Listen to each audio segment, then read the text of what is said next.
Does he have it? Medeiros is going to get it. They're going to toss it. They haven't got it. He's on the outside line, though, going into the fastest corner on the circuit. Surely this can't work. Dominic Ligner has got a sensational run outside line now, though, for the heavy braking zone. Around the outside goes the Audi R8. Look how much Miller's caught back into play. Exactly. Miller's still start trouble. He's not on second and change. All of a sudden, Miller's back in play. Can Barry do it? Big Barry's going to do it. Big Barry!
Good evening, everybody, and welcome to the Virtual World Sports Car Championship for the 98 Historics from the final round of Laguna Seca.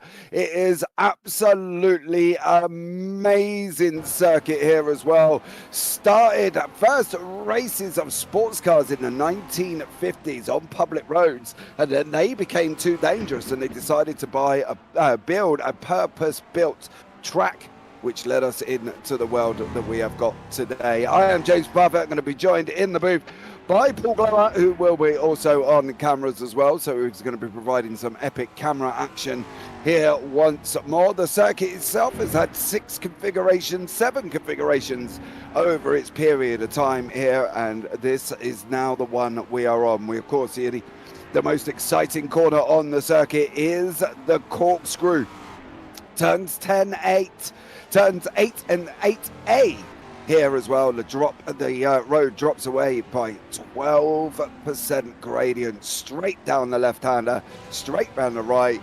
And what an epic season it has been. There is the circuit right in front of you. It is 2.24 miles, 3.6 kilometers, and then built in 1957 after they decided that the roads that we're using here for Laguna were too dangerous. You can see the orange zone runs right out till turn 8.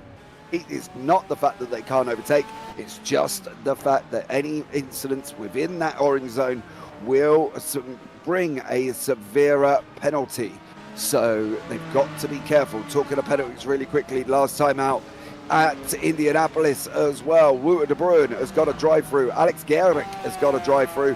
One race voice view for Risto Corpi, and a stop and go for Risto Corpi is pending because he hasn't been here on track since the penalties were issued, and he's not here tonight. And then, of course, a no qualifying for Pedro Cruelas Gomez, and this results right back to a penalty in, I think it was August or something ridiculous, a long way away. So it just goes to show how far he has, not been on the track there itself.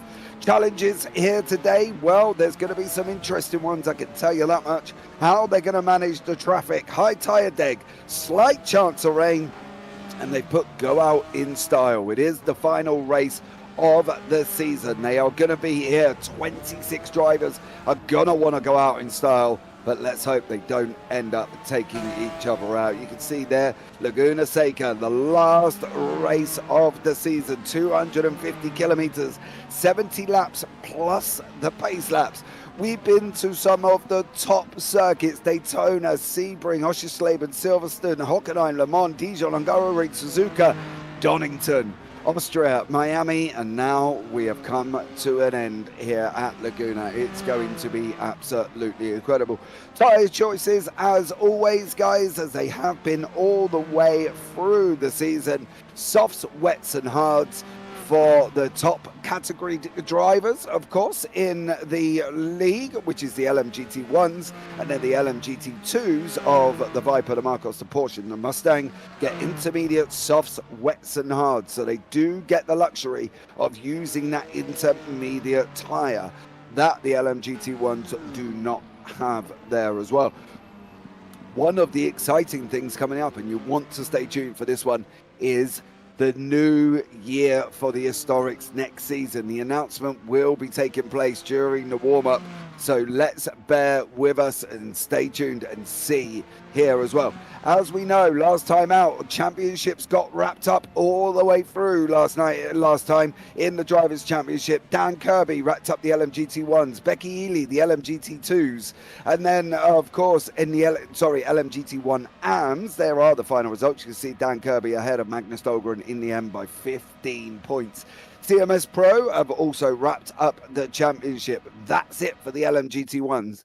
This is where it gets a little bit more interesting, though, a little bit later on in the standings. In the LMGT1 AMs, of course, it was wrapped up once more by Becky Ely, who wrapped up the LMGT1 AMs with George Angelidis in second, who can still get overtaken by Wayne Hutchinson. So bear that in mind here as well, and we'll see how that one goes on. I'm just looking through the entrance. I can't actually see Hutchinson, so Angelidis might be okay in the LMGT1 AMs. Barry Dimarzo is in fourth at the moment. He's a few points back from Wayne Hutchinson, not enough to be able to get him this race. So Barry Dimarzo will finish in fourth. And Oliver Day, who is also not here by what I can see, will not take part in the LMGT1 AMs. The only championship open at the moment is the LMGT1 AM Team Championship. Momo Scudieri Cavelli of Barry Dimarzo and George Angelidis. Barry is not here and George is solo. He's taking on 3 McLarens of Golf Racing. He will be taking on the likes of Yuki Takanashi, Becky Ely and Gilles Villeneuve in that team standings. They do only need a few points, though. Let's just put it this way. They need 8.5 points for George Angelidis to wrap up the championship. And of course, 8.5 points at the 250 kilometer track will be nothing more than first place if he can, or 6th, but we'll see what happens with George on that one. In the LMGT2s, you can see at the top of the standings, Ross Smith wrapped that up ages ago. JT Tammy finished in second, and then Rookie Monsters took the win in the LMGT2s. In the LMGT2 AMs, another championship that was wrapped up. Peter Meyer is your championship winner with Filippo Marazzi in second place, a long way back. You see Peter Meyer just wrapping it up, 90 points there as well. So at the moment, it is the only championship fight is the team fight for the LMGT1 AMs. So that is it. Everything else is already done. Good evening, Phil across the pond. Good evening, Staffy X, I'm going to presume. Let's Broom. He's put, obviously, Jake Sanson, who was here, was supposed to be here, but due to tech issues, he couldn't make it. Mr. Reese, good evening. And Felipe Henrique, waiting for the next season's announcement. We don't have long. We'll wait for Ross Smith to jump into the booth with us, and we will announce it on a very beautiful promotional. Is it going to happen at the end? Oh, well, I'm just getting sounds in my ears that it could be at the end of the race. So I will confirm that a little bit later when I chat to Ross during the warm-up. But we have got qualifying underway with Adrian Rice, Ben Borman, Ross Smith, Vasilis Kataranakis, Peter Meyer and Pika, I got this one last time. Yilitala, I'm going to go with there on that one. But, as I say, you've listened to me waffle on for the first opening 5-10 minutes of this broadcast. We can bring in Mr. Paul Glover, who will join me in the booth. Good evening, young sir. How are you? Good evening, everybody. Yeah, I'm good, thank you. How are you? I'm very well. I'm a little bit jealous. Jealous of what? Well, I believe you got sent the video as the broadcaster of next season, so you've already watched it. Yes, yes, I had. and- I'm not giving anything away. There's blue cars, there's red cars, and there's some tracks. Yeah, that's it. Basically, you were Yes. sworn to secrecy and not allowed to give me any hints whatsoever. Correct. Yeah, I can tell you there are cars with 4 wheels. There are some tracks, and some nice surprises. So yes, I think you're going to be pleasantly surprised. Okay. Well, I'm in the dark, guys, as much as you are. If you are watching on the CMS Championship Motorsport YouTube channel, hit that like, subscribe, turn on the bells. And if you're on the JBB YouTube channel, do exactly the same, because that would be absolutely amazing as we come to announce next season's historics and the calendar as well, I believe. That is correct, Mr. Glover. The calendar is coming to us. Oh, brilliant. That's good. Thank you. Yeah, I believe so. That'd be good, wouldn't it? Be good to be back for another season. Yes, it is. I'm going to use the presumption that you have seen the calendar for next season. I did, yeah, but when it first originally got announced, so I know there's a couple of, we discussed it last week with Ross as well, didn't we? There's a couple of test races will be taking place because, you know, there's going to be new content and things have got to be tested, and there has been a lot of testing behind the scenes, I'm led to believe. But yeah, things will always pop up that, you know, haven't been found yet. Sometimes it's weird and wonderful things of general IT. You know, you test whatever it is, but still somebody is able to break something that no one was able to break before. So, yeah, and then we get underway in January, I believe. So, it's gonna be a good season again. And like I said, looking at the content, it's definitely different. Well, again, he's still not giving away any hints as we're in qualifying here as well. Adrian Rice in that Chrysler Viper GTR sitting on pole at the moment on a 1:23.639. He is literally 6 tenths faster than Ben Borman in the Marcos, and then he's almost just under a second faster than Ross Smith, with Kataranakis rounding out that 4th place. Peter Meyer leading there in 5th in the AMS, with Pika there in 2nd place. I won't try and pronounce his last name again because I don't want to butcher his last name. Mr. Reese, I believe there was a bit of a preview in the workshop. Well, I haven't seen it, so if you want to send me a DM and link me to it, that'd be amazing. I'm going to have a bit of a nose, but I haven't seen it. Paul's not telling me nothing. Absolutely nothing. Yep, and I think that's the way it should be, because I think, you know, your reaction to it should be genuine and live for everybody to hear, and yeah, that's the line I'm sticking with. Anyway, well, qualifying. Yes, it's we've only got 6 cars out on the track at the moment in the GT2s. Adrian Rice, Ben Borman, as I say, Ross Smith, Kataranakis, Maya and Pekka are out on the track at the moment.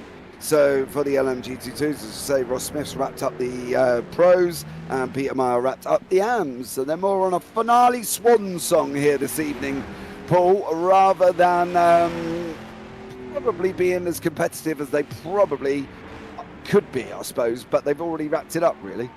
Yeah, and Ross there showing you how not to take T1. Yeah, I was going to ask you, are you a fan of this track? Me, Laguna? Yeah. Do you know I think it's a bit of a love-hate track, isn't it, for some? Would you agree with that? Yeah, I like it. I don't mind it. The part of it I don't like is the signature part, which is the corkscrew, because I can do that 25 laps and I'll do the same thing and make my way through it. And then on lap 26, when I go to do the same thing, I end up plunging to the left, and then the back end will step out and it will spin me round. So it's a little bit frustrating, but I like the rest of the circuit, just this part that Peter Myers coming up to. And what basically happens is you keep it tight to the curb, hit the brakes, brake in a straight line, plunge it in left, and away you go. But as it drops down, sometimes the back end gets light, especially in likes of the SR10s and the Radicals, and I've seen it in open wheelers as well. The back end gets light because it comes all settled and practically at some points off the ground, depending on how quick they've taken it. And then you end up spinning round. So for me, I like the track.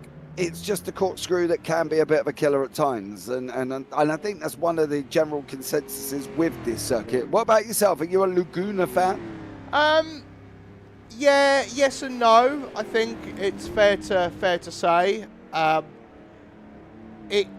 When you've got like a big grid on track, it can be a challenging circuit, as you say, especially up. You come to the corkscrew. It's so easy to get your braking wrong at that point, and I don't really understand why. And I find myself rather inconsistent. But one of the things that I'm trying to focus on at the moment, and what I was talking to you earlier on before we were broadcasting, I'm racing at the moment on Tuesday nights, and one of the things that I try and kind of just sort of coach myself through is slow in, fast out, and I think sometimes I try and take the corkscrew a little bit too aggressively. To your point, as you kind of drop down, that can very easily unsettle the car. But I think some of that is also caused by how aggressive you try and take it. So, but yeah, I could just see that we just seen there's a car that's recovering. Yeah, but the rest of the circuit itself is alright. It's one of these old school tracks, isn't it? It kind of punishes you if you run a little bit wide because there's gravel or sand either side as well, which I like about it. So it's not one of these tracks with ridiculous amount of runoff, and I feel like you get punished if you try and push the boundaries of the track. Yeah, I fully agree. And one of the things that really gripes me is when you do like an official or a league race here at Laguna, there's always that one guy that wants to go free wide through the corkscrew, and I can never quite understand why that would even be a fault for some people. Like, I really do not get it. If you're trying to do free wide, you are literally in danger of just torpedoing everybody. As the GT2s have come to the end of their qualifying, the GT1s will start moving into position. You see them making their way down the pit straight, and some are out on track already. So now we've got the big boys, and the pole in the last one was Ben Borman, Adrian Rice, Ross Smith, Kataranakis, Meyer and Pekka. They are your top six because they're the only six in that one. So now we've got Dan Kirby in the Porsche 911 GT198. Of course, Kirby's already wrapped up the championship. He wrapped it up last time out, last weekend as well. So well done to Dan Kirby. He's just been an absolute man mountain over these last 5 rounds. I think that was 6 in a row, if I'm not mistaken, as well. So Dan Kirby has just done an absolute stellar job here, Paul. And probably a worthy winner. I don't think anybody would really argue about Kirby's talent and his ability that makes him the worthy winner. Yeah, agreed. He's just sometimes appears to be in a class of his own. Yeah. And I think we touched on that last time around as well. You know, I kind of used the whole analogy of comparing him to Max Verstappen in some degree. And sometimes I feel that can make life a little bit harder, because how do you keep your concentration up if you're winning by a huge margin? How do you remain focused? And for me, on Tuesday night, I qualified pole in a race, and I was like, well, this is weird territory. Like, this never happens. And then for the first 5 laps, until I managed to run wide and had to take evasive action and let the car behind me pass, I was P1, and it's just a bit of a different experience, because I'm used to kind of hustling against other drivers, and for at least the first 5-6 laps of the race, I wasn't needing to do that, and I'm like having to, and I was finding it harder in some respects, because it's clear I sometimes use the other cars to work out which line to take, and it's a different thing entirely, where you're like, well, I've got no reference point. Okay, I've got my braking, but I've got no reference point of another car ahead of me. It was a really strange experience for me. So yeah, and for Dan to show the kind of consistency that he's shown throughout the season has been impressive. I think, as you say, he's a worthy winner of the championship. Yeah, he is, and he goes on to pole on a 1:17.123. Mr. Reese, Laguna Seca is one of the few tracks he knows by heart. Hours in Gran Turismo and Forza, and then Stormgang there. Let's go, as he puts in there as well. And I think the general consensus for Laguna is it's a nice circuit. It is dusty, it's slidey at times, depending on what car you're in. You can feel just practically like Bambi on ice. It can absolutely kill you if it wants to, and it can give you the most rewarding lap as well. So it's a very hit and miss, as you said, Paul, very probably Marmite-ish for a lot of people, or Vegemite for the Australians. So I think overall it could be a really interesting race here. That traffic management has got to be vitally important as well. Yeah.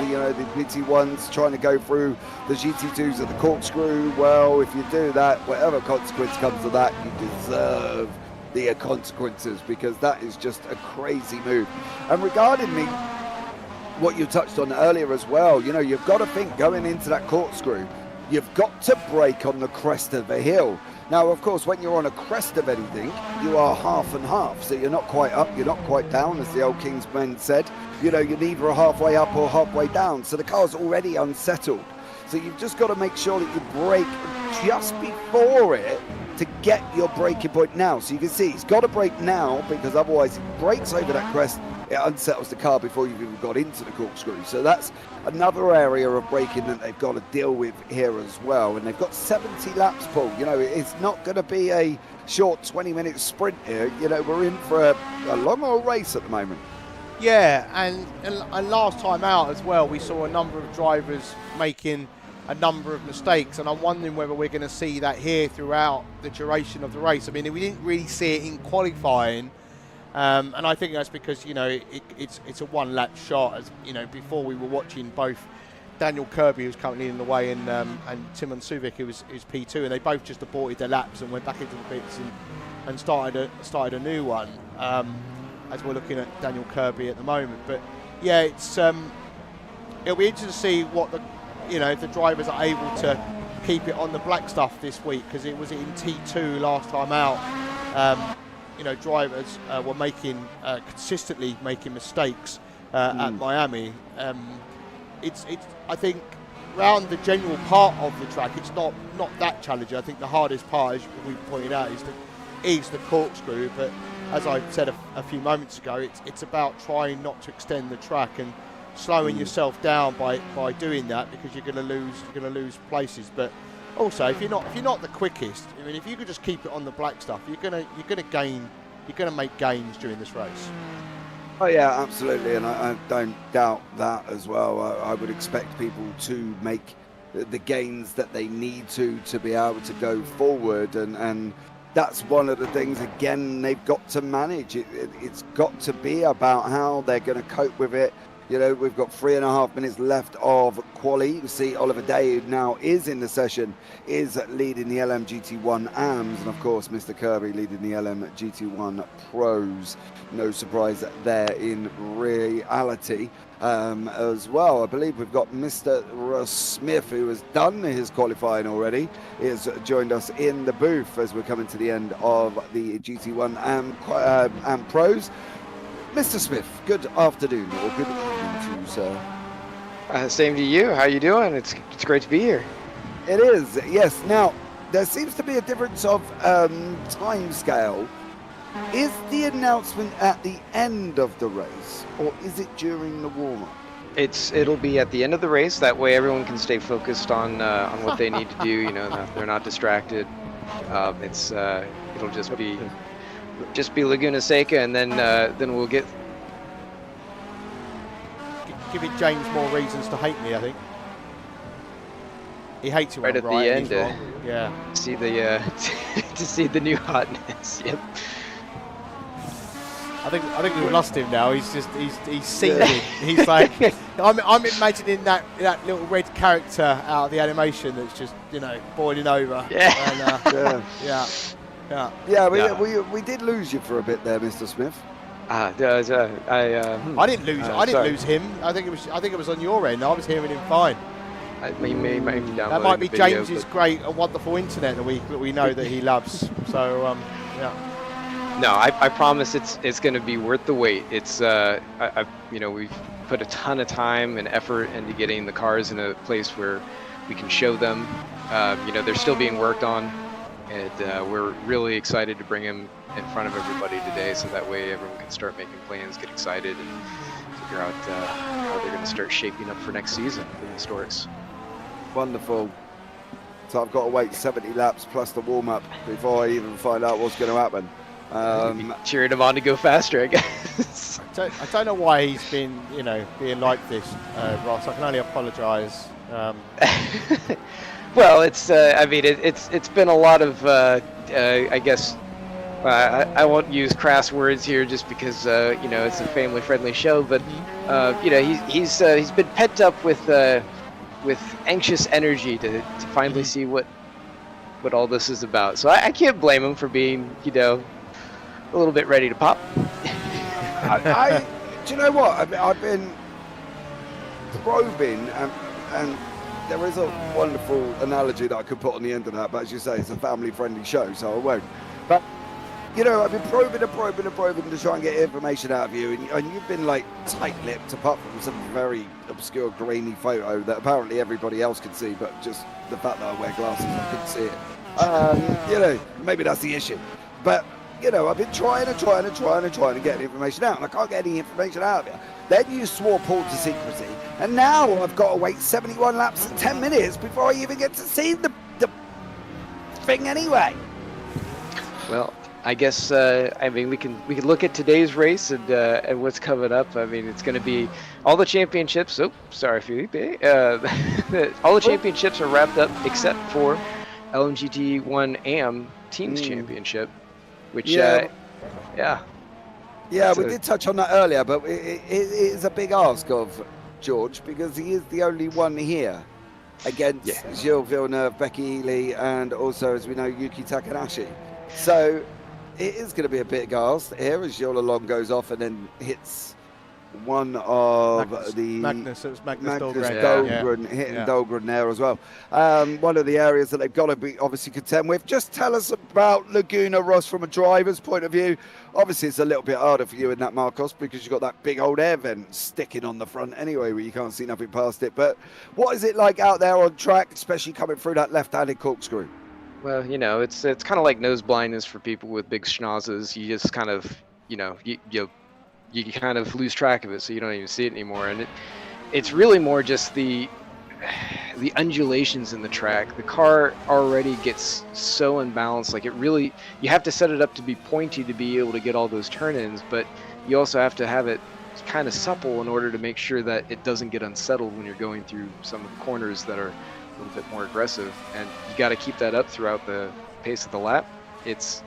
It changes for sure, especially as the fuel balance moves things around. And I know with the GT1 guys, that's especially true because their cars are just a little bit more spread out and, their wheelbases are kind of all over the place. But it definitely takes a lot of focus. You guys got to stay on it. You got to make sure that you're not pushing too hard, and you're going to see guys go off left and right, just right into the sand traps. Hopefully they're able to keep it off the walls, but it's going to be tough for everyone.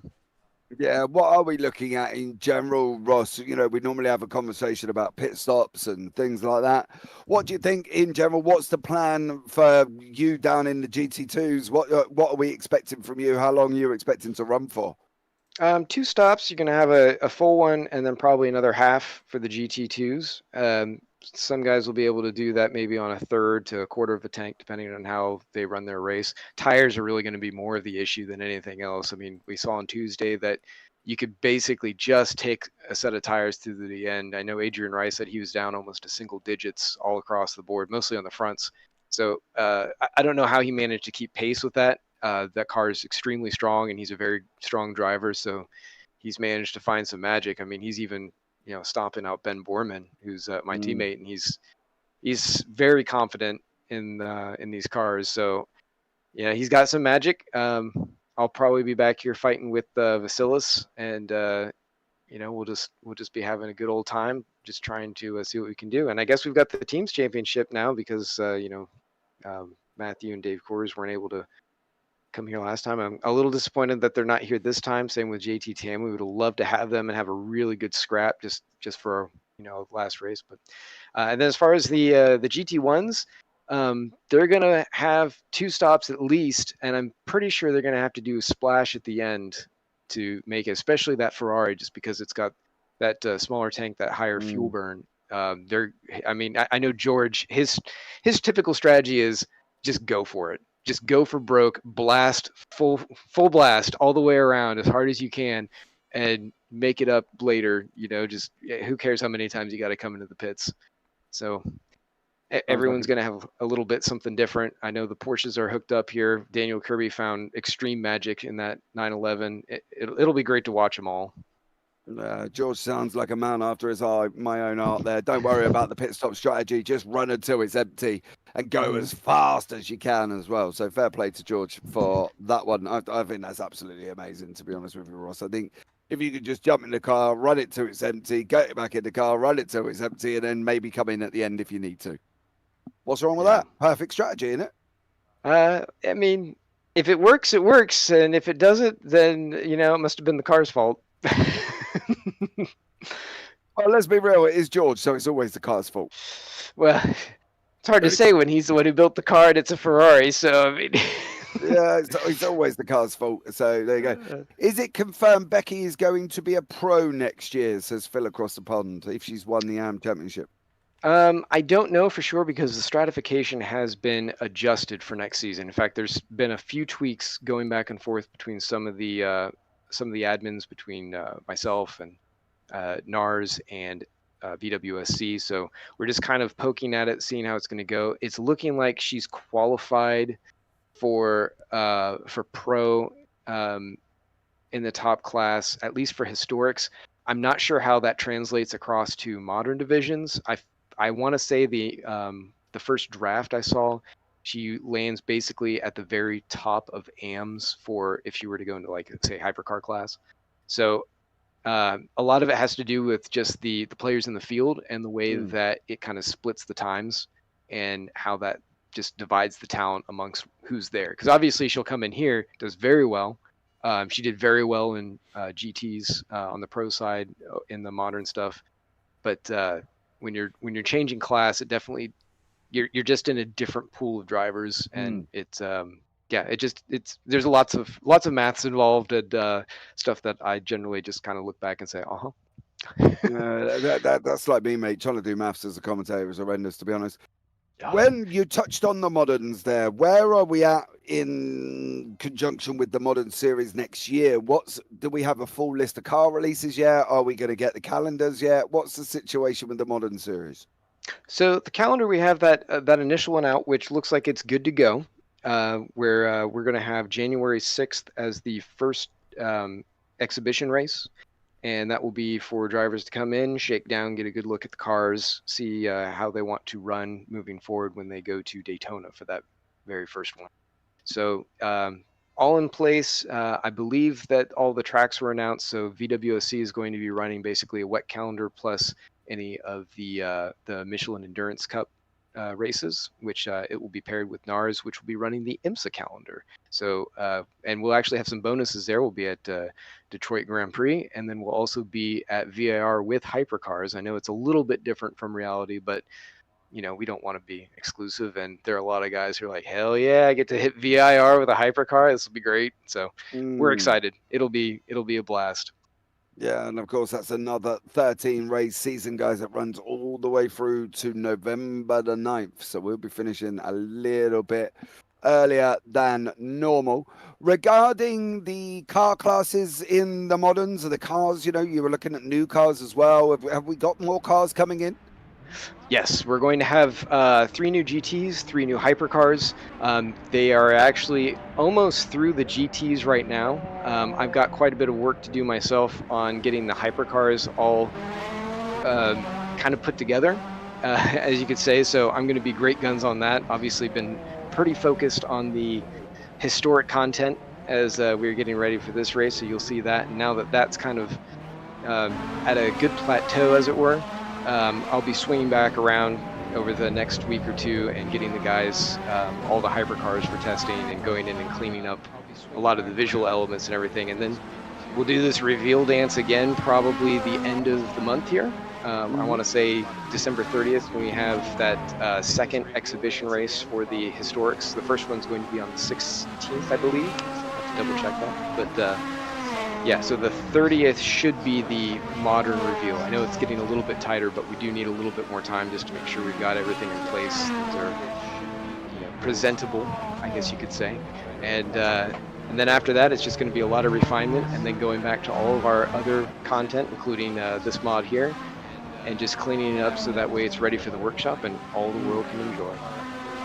Okay, well, there you go. Mr. Reese says an exhibition race on my birthday. Bring it on. Happy birthday! I'm going to presume that's January the 6th, Mr. Reese. So there you go. Sorry, guys, unresolvable wheel software failure, so not appropriate to participate, says Stephen Miller, which is a bit of a shame there for him on that one. January 6th is the first one. Can they watch the first race, Russ? Will it be broadcasted? What's the situation with the first one? I have to double check on that. I don't know if it's going to be broadcasted. I have to talk with George. The first race of the season definitely will be. But yes, we'll certainly let everybody know. We'll make announcements in the official channels and all that, and you'll be the first to know. Yes. Well, guys, if you want to get yourself involved, you can. All links down in the description below. Once more, Mr. Reese has confirmed his birthday is on January 6th, which is happy birthday. You know what I mean? Mr. Birthday Reese. not too far away from Christmas, and Mr. Reese has been here all season long and watched pretty much every single race. So that's absolutely amazing that he has come and joined us. Do we get a hint on a new car for the modern? Ross, can you give us any information on cars, or are you tight-lipped about that as you was about the historic year? I will say that every car that you've seen coming to the grid in 2024 for the real series is going to be present. That didn't really give me anything on the new ones, but, Well, every car that you've seen is going to be there, so there you go. I tell you what, trying to get information out of Ross Smith is like trying to get blood out of a stone. It is ridiculous. Or going to win the next Super Bowl lottery ticket or something, because it just never happens here as well. Are there upgrades coming to some of the moderns that we've got now? Are some of the interiors, as we know, are black and things like that? Are we looking at new updates coming on them? Yes, and that's actually, as soon as we get the new cars in a place where they're ready to go, that's going to be priority number one, is getting all of those cars updated so that way they're just pristine. The 499, actually, we have a new model that we're going to be introducing. That one's going to be a little bit tricky to hand off just because we have templates that we're going to need to update, but it's going to be that one. The Toyota's going to be updated for the Evo kit, and then a few of the other cars are also going to be getting body updates, but before that the interiors will be improved, and all of that should happen by no later than Q1, and then we're looking at Q2 to beginning of Q3 for all of the new Evo bodywork to show up. Right, okay, well, we got some hints. Mr. Reese said a Jack Bauer interrogation tactics needed. Maybe, but Ross is in a different part of the world, so for me to go and strap him to a chair and pull his fingernails out, I have to be quite present next to him, and unfortunately, we're not that present. So, there's strikes and everything going on, but yeah. But I think overall, I'm really looking forward to this announcement. I've been bugging you for ages, and I'm looking forward to the new cars. I think it could be absolutely epic, and I really think that you guys have done an amazing job at some of the cars that we have got here already for the moderns. So whatever upgrades you're bringing will be absolutely amazing, I'm sure there. Let's have a quick chat about your race. Ross, what do you feel your chances are here today? On pace alone, not great, because Ben and Adrian, as I had been watching them on Tuesday, are just really strong. Like, you just have to be perfect the whole time and hope that they have an incident. They're too hooked up right now for me to be able to really get in there. I haven't been able to find much in my setup to improve on that. The only thing I can hope for is that they have technical issues of some kind, or they get caught up in something, and that just kind of brings them back into play, which is probably about a 50-50, I'd say. So we're you're not wishing bad luck on people, are you? Rich? I'm just saying that's what's in the strategy. I hope everyone has a great race, but that's how we would have to win. Good backtracking there, Ross. Really well done. Professional backtracking. Yeah. He got himself a good old shovel there, and then managed to get a ladder to get himself out of it. Bless him. There as well. Stephen Miller, if you'd love to be here, come and join us in the booth. Come and have a chat with me if you want throughout the race. You know, there's no holds barred. The door is open, I promise. I've locked Paul in the cupboard anyway, so he can't get near you. So don't you need to worry about that, young sir. I'm not who he's got to worry about, James. To be honest with you, and I'm pretty sure everybody listening can tell that I'm the normal one here. Ross, are you a fan of Laguna? Hold on, no. Ross, are you the fan of Laguna? Moving on. Look at this. Oh yeah. He should be a painter and decorator. He's trying to brush over it that much.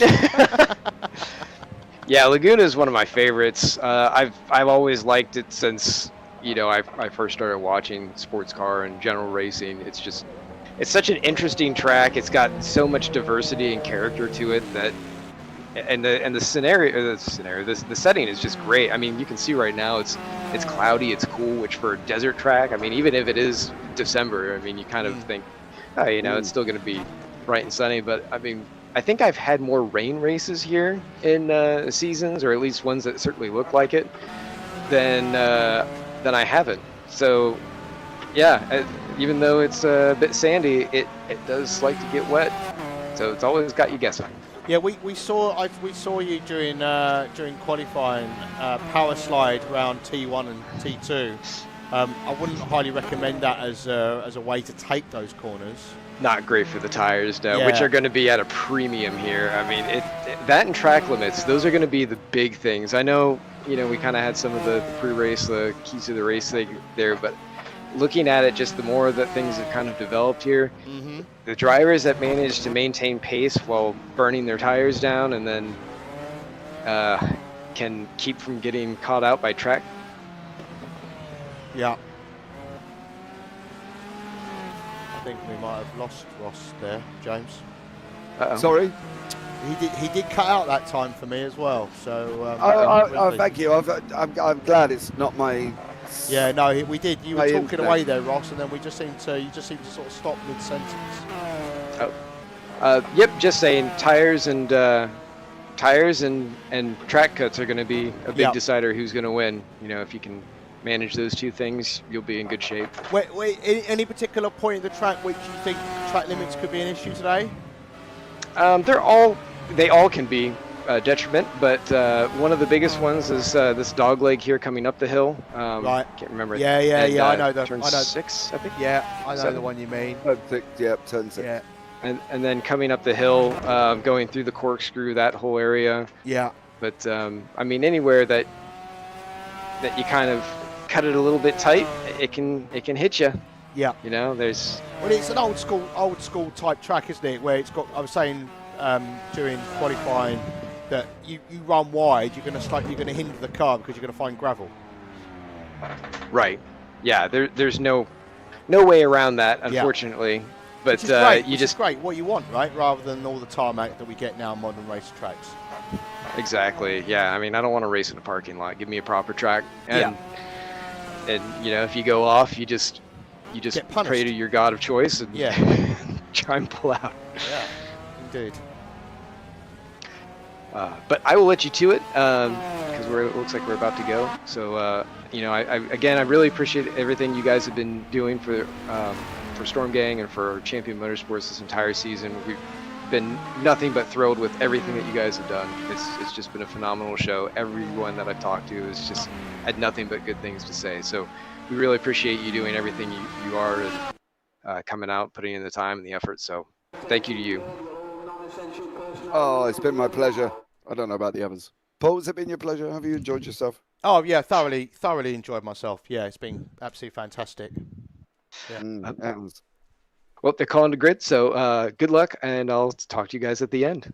Take care there, buddy, as well. So that was Mr. Smith here giving us some information there as well. Yeah, so Stephen Miller, if you want to come and join us, come and have a chat with us, and let me know when you are ready, and I will pull you in. We are going to have the grid up on your screen very, very shortly, and this is it for the final race of the season at Laguna Seca from the 98 Historics, from the Virtual World Sports Car Championship.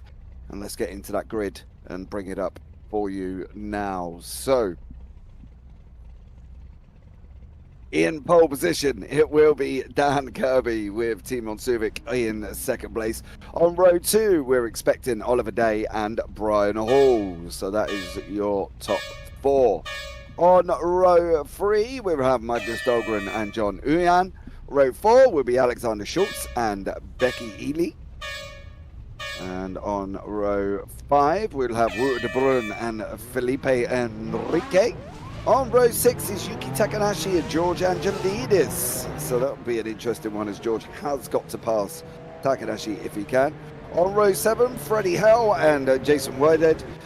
Jacob Smith and Randy Marek round out your top 16. Then you've got Brandon Gant and Eric Moynier in 18th. Then Gilles Lalonde in 19th. Not a good qualifying for him, alongside Gilles Villeneuve in 20th place. Then you've got Ben Borman, who is leading the GT2s, with Adrian Rice, Ross Smith, and Vasilias Kataradakis there as well. So great job from him. Then Peter Meyer and Pika Litello, I believe is how you say it. Maybe I've got that wrong. So there you go. Right, we'll be right back, guys, as we'll be looking to get this race underway.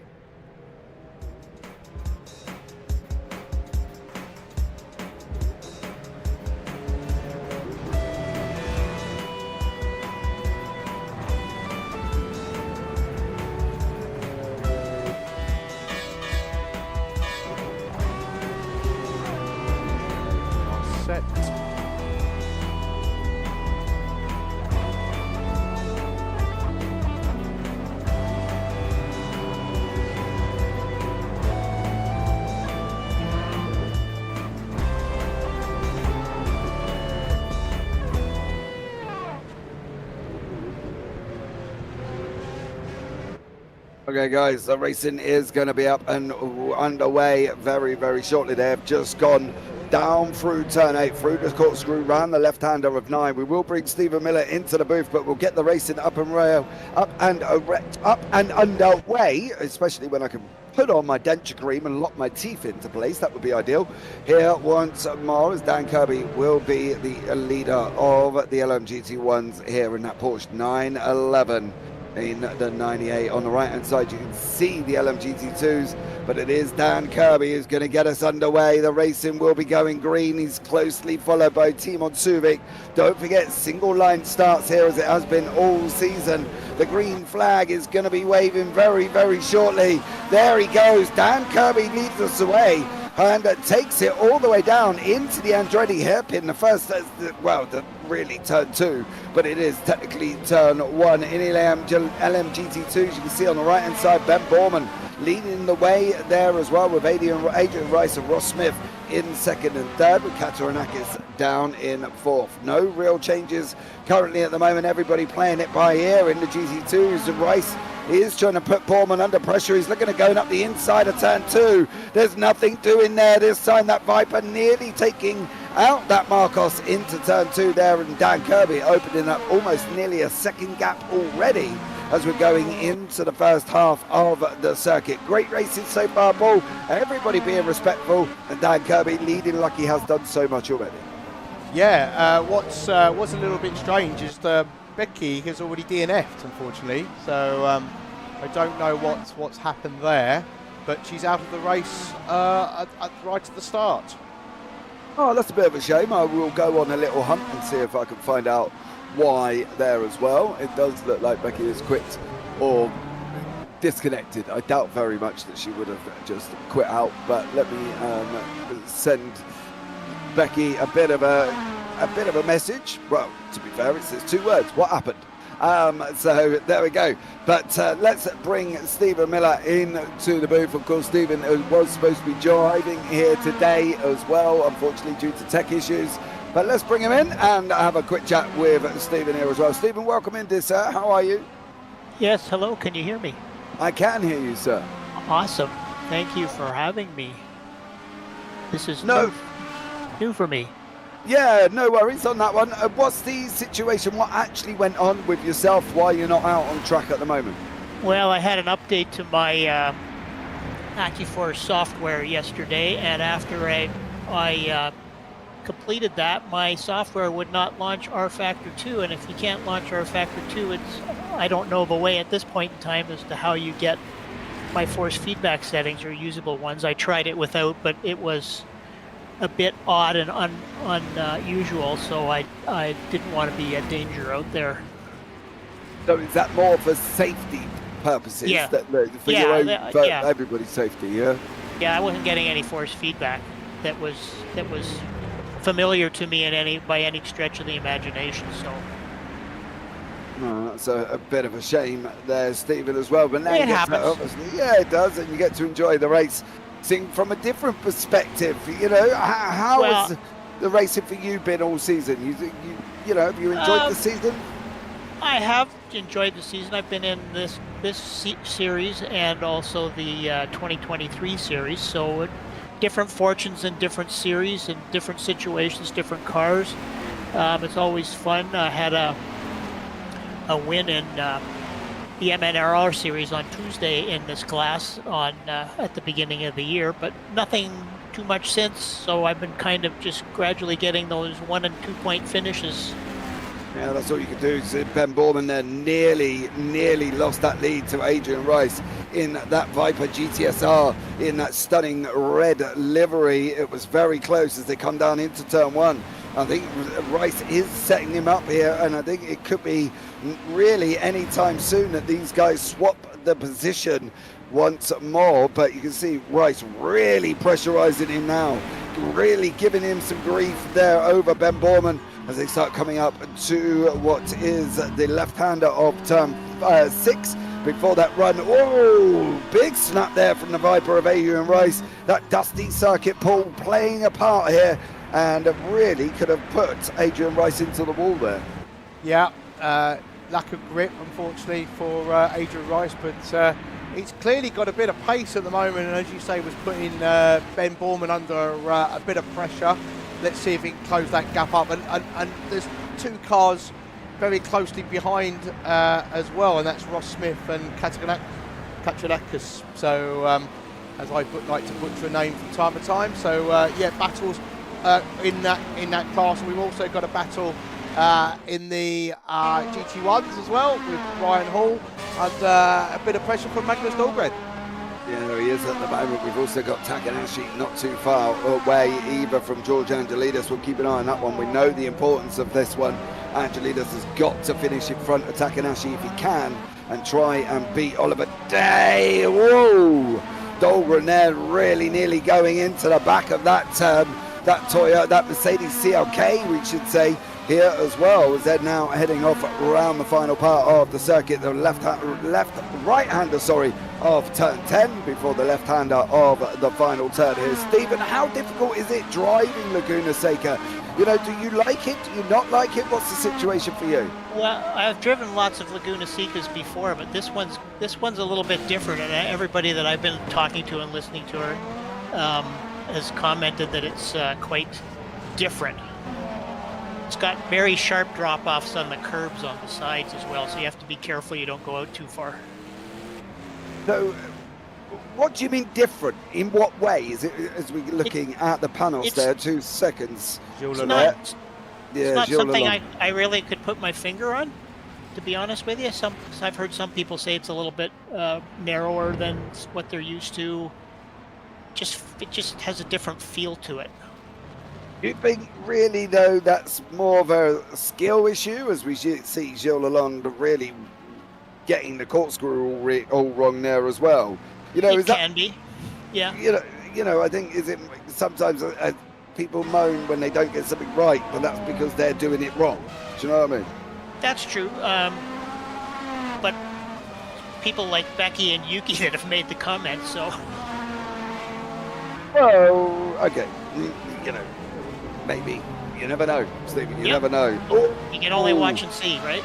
yeah, exactly, as Brian Hall there nearly had Magnus Dahlgren bolting up the inside. Coming into this battle is John Uyan and Alexander Schultz. They're closely behind them, so this could be turning into a 4-car train at some points as they come round turn 2 at the Andretti hairpin. Then they're going to cheat right for turn 3.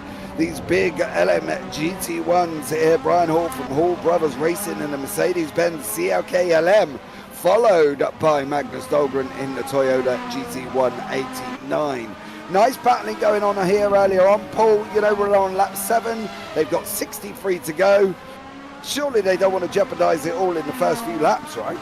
No, indeed, and can you imagine that that Brian Hall might have a bit of a sweat on already after a few laps in, because it's relentless for Magnus Dahlgren. But as these two are battling, as you rightly point out, you've got John Ewan and Alexander Schultz behind, got to close in that gap, and John Ewan's really now on the back of Magnus Dahlgren as well. So, as we touched on in previous races, it's sometimes when you are the attackee, you then become the attacker. You become the attackee. You know, you're under pressure as he looks to try to go around the outside of Brian Hall into the final corner. If you're John Ewan, you're sort of waiting for an opportunity to open itself up in front of you, and Alexander Schultz is not far behind either. Yeah, he is. You can see them running side by side now through the left-hander of one, down into the hairpin. He's going to try and get that inside line. Hall covers him off. Now we've got Uyan and Schultz mixing it up. Behind him is going to be a four-train LM GT1 battle here, as Brian Hall is trying to scupper away like a rabbit in headlights there to try and clear what is going to happen behind. The only thing I'm worried about here, Paul, as well, is Dahlgren going to regret not pushing Hall earlier on? And could he have Uyan making a move on him before he gets the move on Brian Hall? Yeah, potentially. It's clear that he's got a bit of pace. I'm trying to work out where he's stronger than Brian. He takes a slightly wider line there. I don't know if you noticed that Brian's just sacrificed a lot of speed up the hill as we head into the corkscrew. He's already made the move. So Brian might want to look at the line that he's taking there, but it also might be depending on the car. Maybe the car can't go as wide as the Toyota can. Well, maybe we will see on that one and see how it goes off here as well. So let's see what happens with this 4-car train on the left-hand side. We've still got that battle in the LM GT2s here as well. Borman's still out in front by Rice in that Viper. Borman in the Marcos. It is a battle of the noses, the battle of the front end. You can see the Chrysler looks absolutely incredible, as does the Marcos, with that big protruding nostril sitting right out the top of the bonnet for the Marcos drivers. And if anybody's not been on board with a Marcos, well, you will safely say that anything to the left-hand side, they can safely say that they don't see anything as they're coming up to the corkscrew now. Hard on the brakes. He is hard on the brakes. They're both hard on the brakes. Is either of them going to make it through? Both make it there, as you got a lock up from Rice right at the beginning of the corkscrew on that hill that we did speak about earlier on as well, that uphill braking. And then Ben Boardman also sent it in deep into the corkscrew as well, and both managed to survive there, Stephen. For them, very lucky there, Stephen, I think, because at the end of the day that could have been a lot worse. Yeah, the CLK has some unique capabilities in terms of fuel consumption that Brian has been capitalizing all this season. So where he appears to be fast and what he's actually doing may not be as obvious to the eye until the end of the race. Yeah, definitely, as well as Ben Borman still battling it out with Rice. Rice is trying to go up the inside. He's trying to put him off here. Borman's fighting with every part of this Laguna circuit as much as he possibly can here. He's now on the right-hander of turn 4. He's going to be battling through as well. I believe that is a Panos behind of Gilles Lalonde. So that could be an interesting to see how Gilles deals with these two drivers and whether or not he's going to stick his nose in, or whether or not Borman and Rice will be allowed to battle. Obviously for Lalonde, he doesn't really want to slow his own up there as well. But Rice gets it all a little bit wrong coming out of turn 6. Now we're up the Rahal straight. Onto the brakes, they're going to go at the crest of the hill. Just below us there as well. Big lock up again from the Viper of Rice. Borman manages to make it through this time there, Paul. All good in this lap around, but boy, oh boy, was it close that last lap. Yeah, it was. As you say, locking brakes up, and then the one of the GT1s gets kind of in the way of the Lon behind, I think. So, but yeah, a great little battle. And I'm also keeping an eye on the three-way battle between Magnus Dahlgren and Brian Hall and John Ewan. That's kind of fizzled out a little bit. There's a bit of a gap between them, but they're practically on the same bit of tarmac as we look into T1 here. Oh, they were almost 3 wide with that Panos to Gilles Lalonde there. Now Borman manages to survive that, and I don't really know how he managed to survive it. As you can see on the left-hand side, Brian Hall did lose that position to Dahlgren, and now Hall is under attack from Uyan. Don't forget, Uyan is now in the Porsche 911 GT1s after both him and Daniel Kirby come away from the Panos, and I think that was 3 rounds ago, if I'm not mistaken. They changed over there as well. As you can see, Peter Meyer at the bottom on your right-hand side there, battling. Well, he's not battling away, he's just trying to not get involved with John Uyan, who's trying to close up on Hall here as the fight continues on lap 11. Laps are going off very fast, Stephen, here. You know, just tell us a bit about the circuit. Is it a fast-paced circuit that just does come thick and fast for you? It's kind of got it's got some fast straights, but it's the sweeping corners you got to get right in terms of the entrance and exit, so that you can carry the speed through them. It's a lot of, as I said, you really have to watch what's going on, because the guys who appear not to be out in front as quick, they're probably running a fuel strategy or maybe even a tire saving strategy, because if you can skip a tire change, you can gain 30 seconds. Just 2 seconds, that was a big one. That was Gilles Lalonde in that panel with Jason Whitehead. And also there was another spinner involved in that one as well, Paul. There was 3 people there. Any thoughts on who the third one was? I didn't see who the third one was. No, I'm not sure. It's not come up on my information here, but we can look at it again. So there's Whitehead there, so he gets it all a little bit wrong, coming up here out of turn 6. He goes up the hill, goes across the track. Then is that Enrique who goes on the brakes? Then he tries to reverse it out the way when really he should have sat still. And then Gilles Lalonde in that Panos just has nowhere to go. And unfortunately, it was a big 3-car collision. Whitehead come off the best, mind you, because he didn't actually hit anyone. However, what's the rejoin like? He does manage to make it through there as well. I'm wondering if that was Enrique in the Porsche 911 GT1, Paul, with that purple livery. Yeah, it might be. We've had another DNF, which is Eric Monnier. Monier's out. Yeah, so I think the black car was Wouter de Bruin, actually. Oh, was it Wouter de Bruin in the? Yeah, it wasn't Gilles. It might have been De Bruin in the Mercedes CLK. Then it may have been. Yeah, also I'm not seeing an off track from him, so that's not been reported to me, so I can't find it in the. Yeah. So. Well, I know it was a Mercedes, and he has a black one. Yeah, I think you might be right there. Yeah, as well. Becky Healy has got wheel issues, so she may be jumping into the booth with us as well. So let's have a party. Let's have a party on the final round of the season. And Paul, you'll be loving this, because you'll be like, I can just sit back and not talk. It'll be great. Yeah, I'm loving it. Yeah. So I'll just sneak into the background like last week. Yeah, just let you guys talk about everything in front. Yeah, that's going on. Just blink off into the shadows there as well. Well, as we know, commentating and broadcasting is, especially R Factor 2, it could be a bit of a challenge. So yeah, it definitely can. Carl's boys there as well, waving with pink hands. Welcome in. Thank you so much for joining us. We'll wait for Becky to come and join us here as well as we look at Gilles Villeneuve, one of the guys who is in the AM team Now, the good thing for George Angelidis, and this isn't any disrespect to Becky and her disconnects and her issues, is one less person George has got to fight with. So at the moment, he's just got to try and clear Yuki Takanashi for the team championships. The LMGT1 team championships is the only one that is up for grabs. So for George, that's probably not a bad thing, but that Becky's out. But I'm sure for Becky, it might give us a different point of view from that one. As you can see, Brian Hall clearing the GT2s there as well. Got both of them on the straight. Kevin Torrance, high team, good racing. Yeah, it has been so far. It's, that's not it. That ain't it. As Brian Hall and John Uyan there as well. You can see Brian Hall went into that famous vortex of terror as you go into a corner, and Brian Hall and from that one, and John Uyan said, well, I'm going to go and stick my nose up here, sir. So there you go, Gilles Lalonde in that Panos. Oh man, I bet that is just literally an absolute nightmare car as well. So much power going through the Panos, and he's just off the side of the circuit.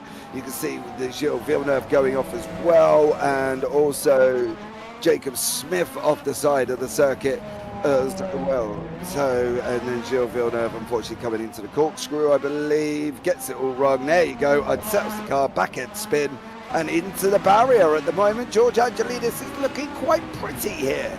So, yeah, so good job at the moment for Yuki's everyone. hit the wall too.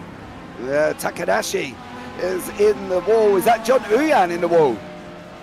John Uyan in the wall there as well. So, unfortunately, yes, for Uyan, that's not a good sight. What happened to Takanashi? Could this be George Angelidis' day here? If Takanashi is hit the wall, Stephen, you know. He had a tail wiggle. Yeah.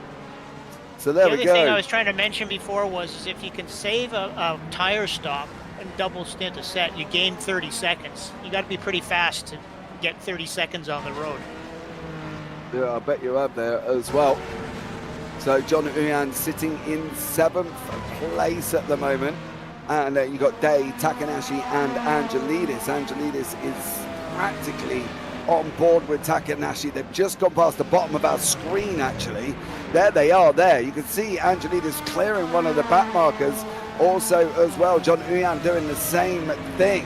Angelidis is trying to get onto the back of Takanashi. Needs them points away from Takanashi for the GT2 AM Team Championship here as well. So it's going to be very, very interesting how this one materializes on lap 15.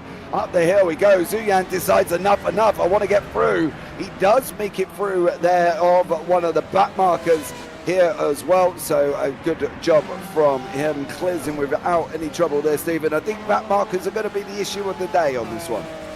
Yes. Okie dokie. As well. Thank you, Stephen. Much appreciated for that. We're going to bring Becky in as well. We're going to have a bit of a party up in the JBB booth as Becky Ely has joined us. Becky, welcome in. How are you?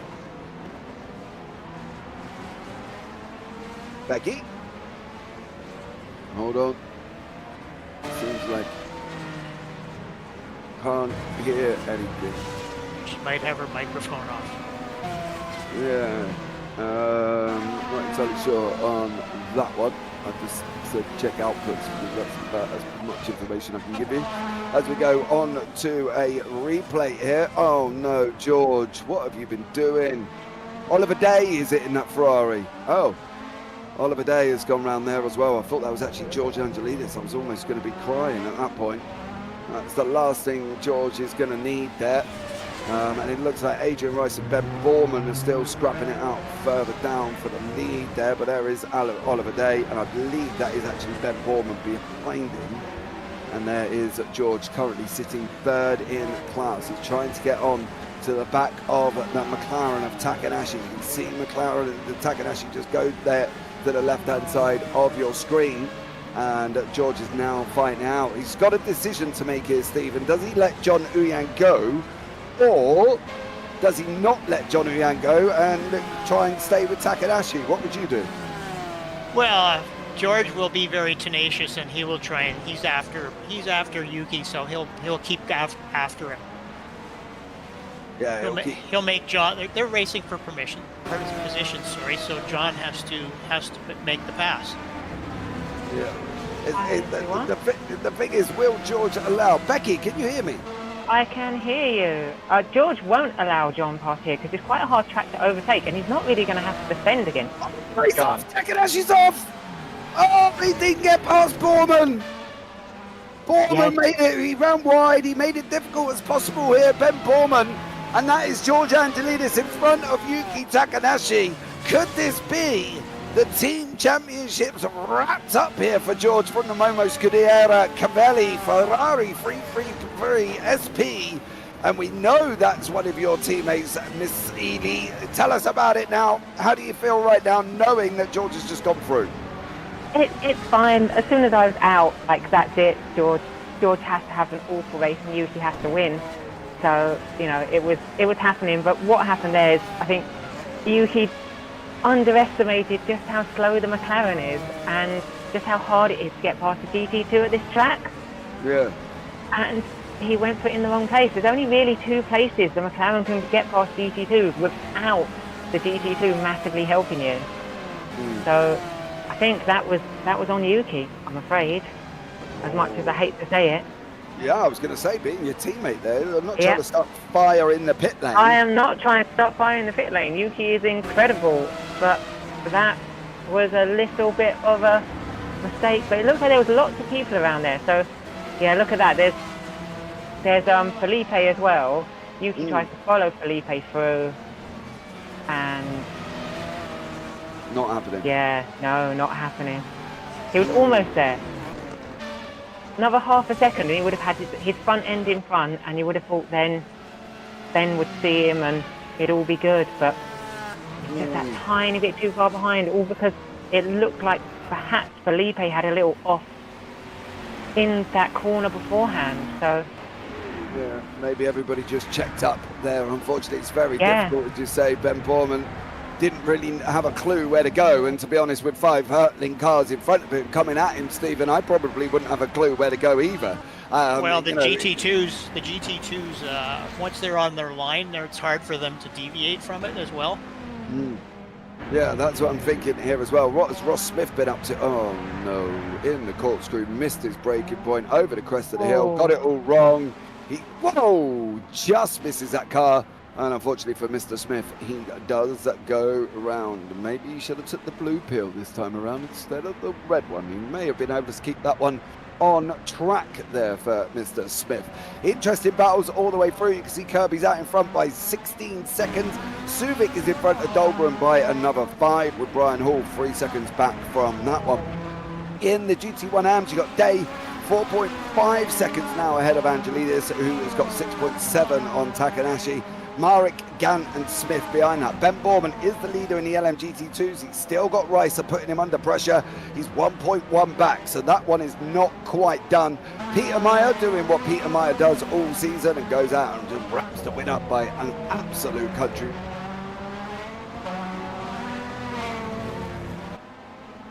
As well, you've got myself, James Parfitt, in the booth alongside Becky Ely, alongside Stephen Miller, and we've got Paul Glover, who was commentating and is now slinked away into the background to concentrate on the R Factor here as well, which, as we know, under broadcast can be a little bit tricky.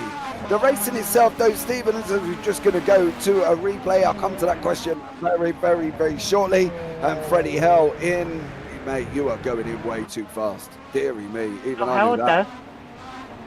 Yeah. Very well held. It's hard not to do what Ross did there. Very hard. So yeah, but he was far too fast there, Becky. It's so easy to happen over that crest going into the corkscrew. It unloads the car. Easy for the car to lock up, mess up the brake. Even with the ABS, it'll be easy to mess up the braking into there. We're going to see a lot of people doing that. And when you go off there, you get a track cut as well. Yeah, I think that's the thing. Off tracks are going to be a plenty here. So I think it's going to be very difficult in that kind of area for them. We spoke about it pre-broadcast with the fact that obviously, you know, the difficulties in going down the corkscrew is bad enough. You can do the same thing for 50 laps, and then on lap 51, it will absolutely kill you. And I think that's one of the things that they've got to look out for. That uphill braking over on the crest is very difficult in general. You know, you get it wrong, as you've seen with Ross, and we've seen with others as well. It's going to be a very difficult area of the circuit to deal with. For you on that one, Magnus Dahlgren is into the pits. Stephen, for you, how did you find that uphill braking? What was the situation with that one? Well, you kind of had a break before you get to the crest. The hard part is aiming for the exit, though, because every time you go make that left turn and you're about to go down the hill, you can be pointing in a different direction slightly enough that it makes a difference when you go down and try and turn right. You can be wide, you can be narrow, you can be just in the right place, and it's hard to get it right consistently. Yeah, I think that's one of the challenging things of that corkscrew area. The rest of the track, in conjunction with that one part there, Becky, is fairly straightforward. You know, you turn left a bit, you turn right a bit, you go over a bump on turn 6 to make sure you get the rotation up the Rahal straight, stay to the right hand side, and then boom, you pray at the top. It reminds me of Barfirst in a weird way, because when I start at Barfirst, I go through that mountain section, and before I get into the dipper, I literally pray at the top, and then I say thank you at the bottom if I made it through. And that's kind of the same scenario with the corkscrew there, because it is a very difficult corner. It is, isn't it? It's very easy to just go in that tiny bit too deep. You want to get every tenth you can at this track with such a short lap. And it's so easy to lock up, as we're watching Adrian and Ben. Adrian has closed right in, and you see that lock up from Adrian right in front. Right behind, rather, Ben. Yeah. Very close. That could have been nasty. But that's not the first time them two have done it. Earlier on, both of them locked up going in there. You know, Borman ran in a little bit. Rice ran in exactly the same thing. Locked up, smoke coming out of his tyres everywhere. Borman went in deep, had to slam the brakes on that Marcos. Smoke come flying out of him. So this will be the battle to follow. We only just hope that this battle doesn't quite end, as I've seen previous battles of cars this close together, where they end up basically just careering into them, and then it's all done. You know, we want to stay away from that one. Borman again goes in deep into turn 2. Now he's got to try and get that grip back end of that Marcos on that tarmac, and now got to fight it out on the right-hand side there as well. I think that's Wouter de Bruin, who has just made up. Is it Merrick? Wouter going past Merrick. Yeah, Randy Merrick there as well, just unfortunately, and Oliver Day fighting out, they come out of there as well. So an interesting race developing in that mid-section as well, and I think overall it could be enough.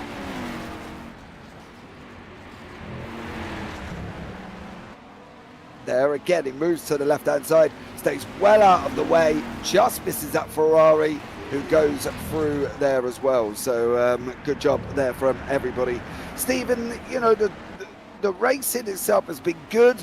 Do you sit back and when you get racing like this, do you sit back and think, oh, I really wish I could be in there? Yes, absolutely.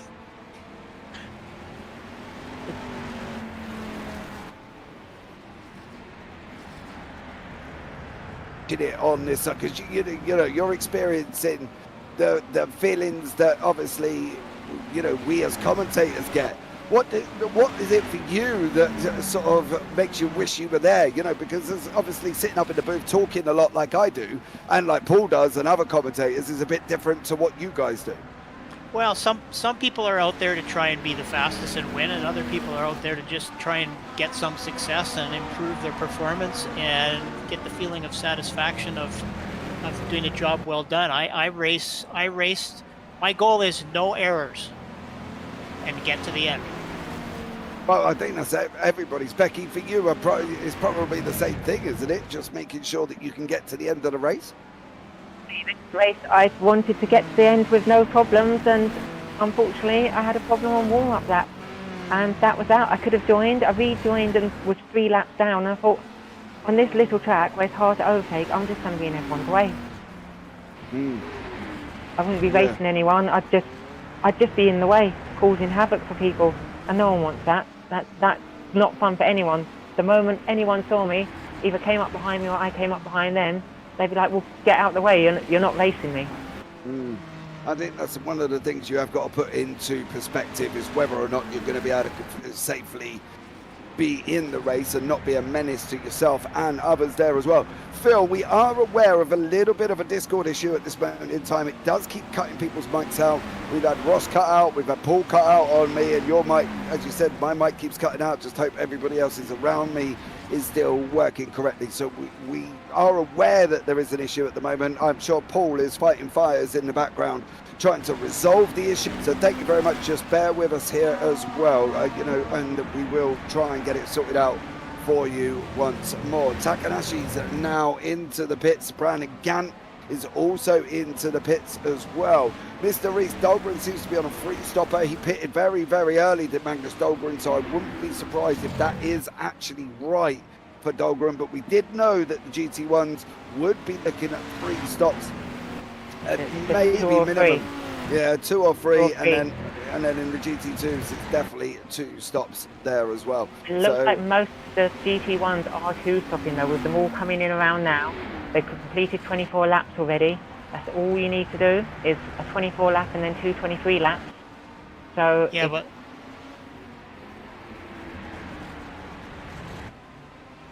and probably the most others are going to be on the 2 stop.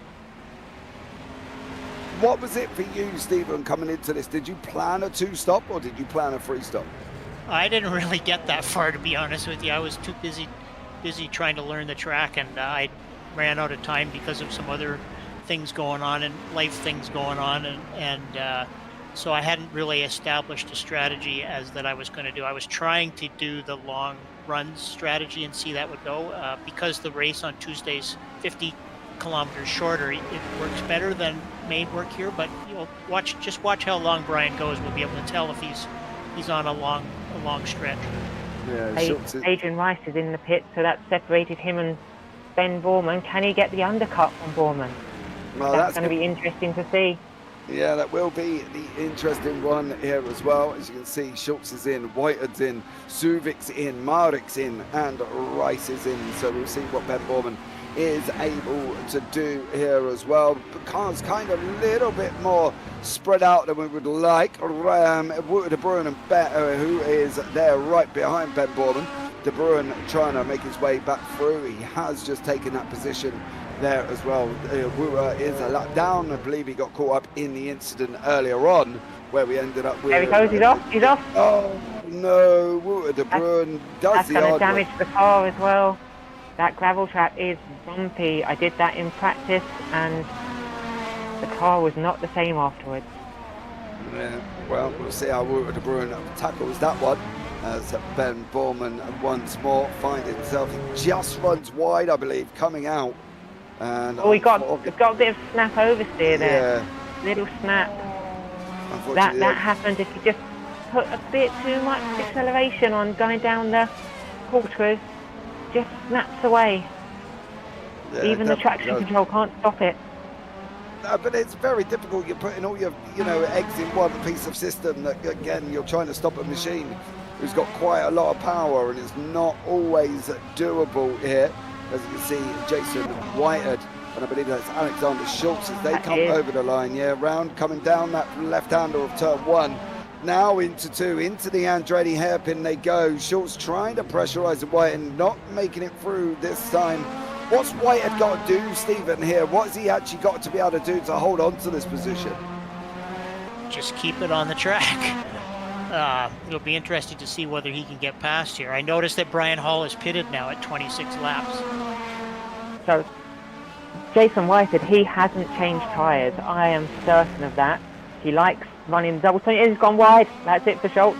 Schultz will be through with the power of that Toyota. Got the inside line. Yeah, but is he going to be able to hold it? He will, because he's got new tyres. That's the difference there. Whitehead has got old tyres on. Schultz got new tyres. He's got the inside line. And Bob's your uncle. Through goes Schultz. So Jason's going to have a hard time holding on. He's going to see people coming up to the back of him. He's got Oliver Day coming up to the back of him in a lap or 2. Then he'll have John Ewan. He's going to have a lot of defending on this stint. And I'd say Brian has changed tires as well, because his stop was over a minute. Yeah, looking like Brian Hall has changed tyres here. Oh, Ben Borman's in. Yeah. Oliver Day is now cut out DNF. That looks like a disconnect. That allows Day DNF'd. Yeah, we can see Mr. Reese. Yeah. Thank you so much for that one. Now that allows Angelidis to get into the lead. It does. This is what, this is Oliver Day. That is Bourne Oh there. no! See you later. Oliver! So easy to do, just lost it over the rise. Way too fast, mind you. I'd like to point that out there as well. That speed was rapid. It's almost like he was too far to the left as he went onto the brake into the gravel. Over the gravel he goes straight into the tyre barrier. So unfortunately for Oliver Day, his DNF, he is out. That releases George Angelidis. As we see the Panos of Gilles Lalonde completely missed the pit exit there. And unfortunately for him, he does not make it out correctly. He's gone over the line and come back again in that. That almost reminds me of a very Batman liveried-esque in that Does, Panos. doesn't it? Yeah, it does. It's the old Batman car, isn't it? That's what I was going to say there as Ross Smith into the pitch. You can see. Who ends up the inside of Whitehead through the final corner. Yeah, but they've also got the leader coming up behind them. So Already. already, lap 28. Kirby coming through on them there as well. What sort of feeling does that give you, Steve, when you're only on lap 29? You're not even halfway through, and you're being lapped by the leader in the same class. I just get out of the way, to be honest with you. When it's Dan Kirby, you don't mind so much, really. He is an absolute alien, and he is just. The words don't really describe him, do they? He's so good.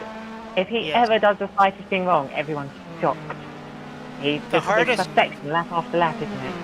The hardest part is that because Dan and John's cars are the same or similar color, it's hard to realize which one of them is actually behind you sometimes when you look in the mirror when you see them coming.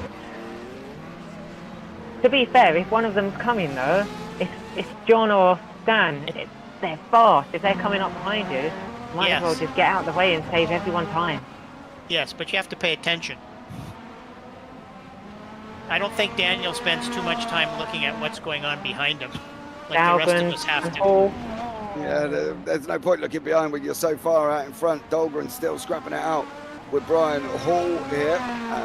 Dahlgren in third, Hall in second. So this is the battle commencing as they're going to go through the left-hander of 6 up the hill. They go, big snap again. Yeah, Dahlgren there got a big old snap as he comes up to that crest. They've got to brake on the crest. It unsettles the car going in. Dahlgren's gone in rapid. That was Lalonde in the wall. Yeah, Lalonde on the left-hand side there as well. Batman is in the wall. All we need now is Robin to come and rescue him.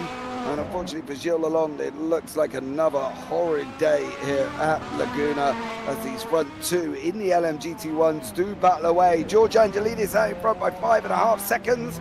That will give him the LMGT1 AM team win.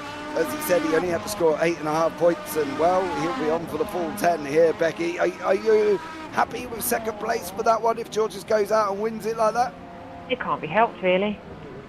It is what it is. George and Barry Dimarzo have done very well this season, and it happens. Everyone gets a bit of bad luck, everyone gets a bit of good luck.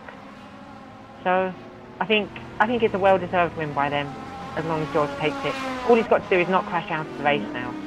Even if Yuki overtakes him, he's all good. But he's going to want that win, because he wants his second win of the season. Yeah, he's good at it.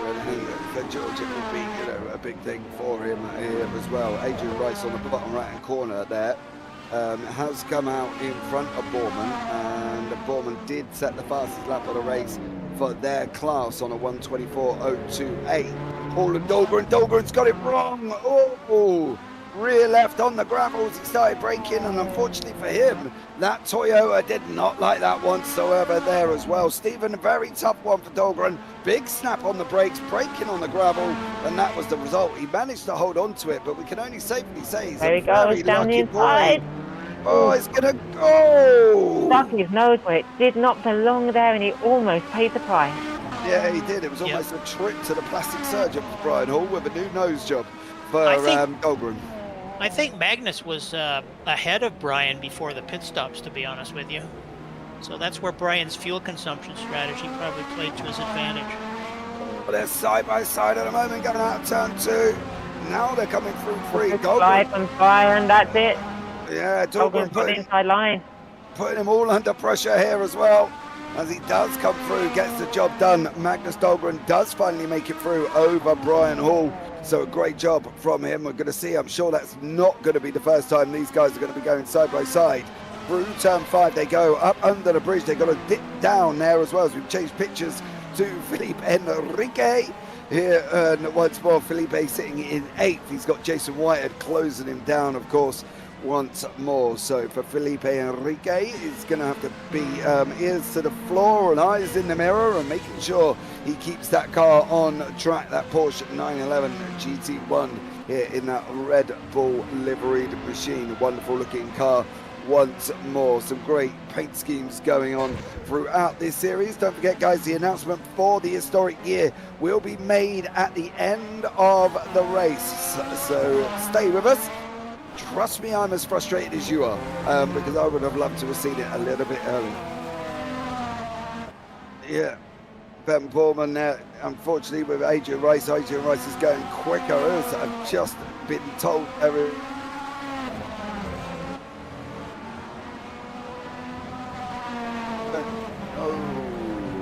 Off he goes. And Gant, yeah, that's went up in sympathy. Yeah, that's driver's tunnel vision, that is, unfortunately, as well. But I would like to point out here that you can tell we're on the historic section of this calendar, and you can tell that purely because of the fact that there is a big digger on the left-hand side of turn 10 that is hittable if these cars go off at the wrong angle there. So in modern day safeties, you know that all diggers will be well out of the way of the track. But if you look on the exit of turn 10, there is a digger in the gravel as he goes up. Merrick goes upside Ben Borman. Bit of a dive there. It looked like Ben might have hit the back of Randy through that corner.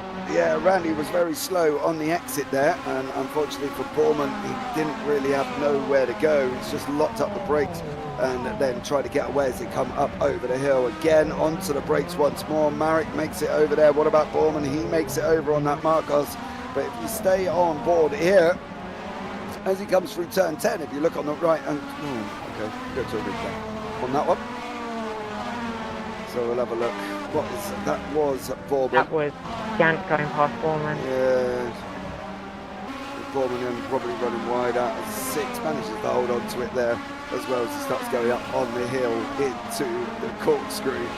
So Borman sitting in second in class at the moment as he's chasing down on Rice. He's 2 seconds back. He has had the LMGT1s come past him, Stephen. Very difficult scenario when you are trying to lead your class or try and catch your leader, to try and remove yourself out the way of the faster cars, isn't it? Yep. Sometimes it can be, because you want to make sure that they pass where it's safe for them to pass, and they're not going to run into you. That is part of the racecraft and the traffic management here as well. So we'll see how these all guys get on. We did say that this was going to come into it here, and Gant and Marek are still not leaving really each other alone. They're on your screen. Marek there, please don't dive that Porsche going up over into the corkscrew. You are not going to make that. As much as you would like to think you are, you're not. So not just Marek and Gant there. There's Smith just in front, and it's for the podium, the final podium position. The three were all. That was close to Brandon and Seca. Yeah, I think the problem is, as we said earlier on, is knowing where they can and can't dive the slower cars. I think that's one of the things they're going to have to be pay attention to. Rice, yeah, but Rice has been letting through the traffic. Yeah, he's been letting through traffic quite a lot here.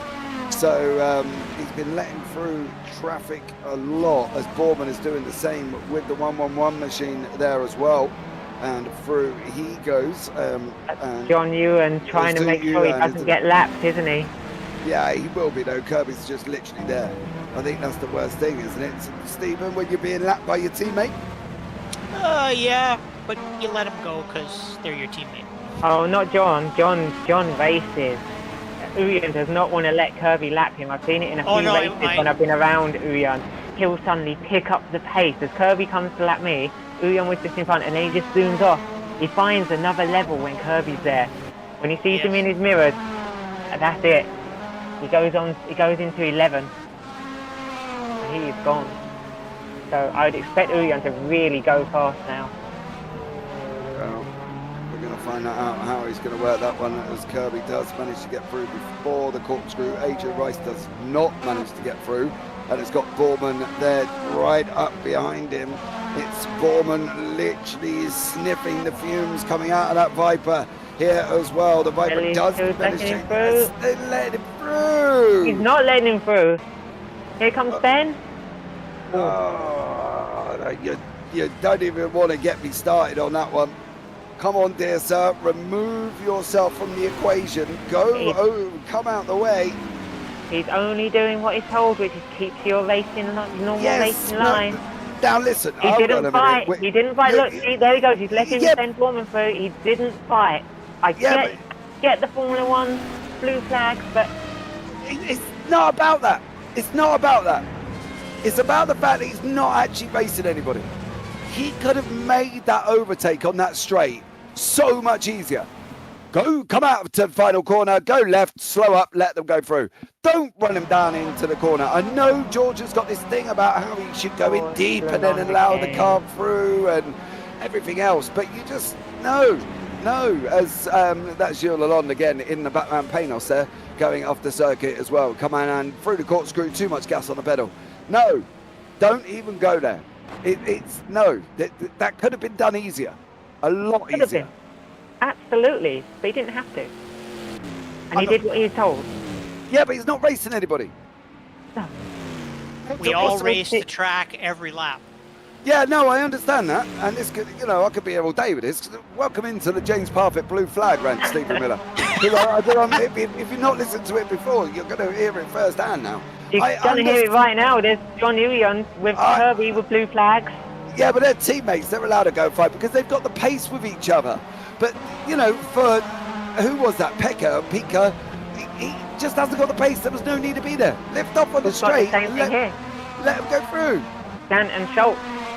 Gant is being lapped by Schultz, and he's not moving out the way, but he doesn't have to. It's not about have to. I understand that, right? You don't want to jeopardise your race. For Gant, he's trying to get onto the back of Merrick. He wants to have a good old scrap. He's going to, is he going to do what he's doing now with the leader of Uyan and Kirby coming up behind him? I can bet you $1. Look, go to the left off, let him through. Good job, see? That's how you do it. But he didn't run him into the corkscrew, did he? No, he did it perfectly. Exactly. But you were already complaining.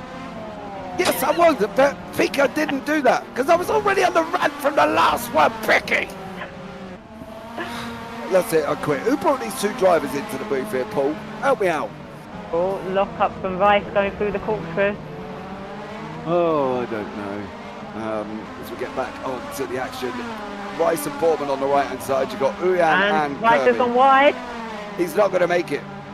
He's just got to cover off the inside line. There's the digger out the exit of turn 10 there that I was talking about a little bit earlier on. Borman's trying to lock his nose up the inside. Probably not the best place to do it.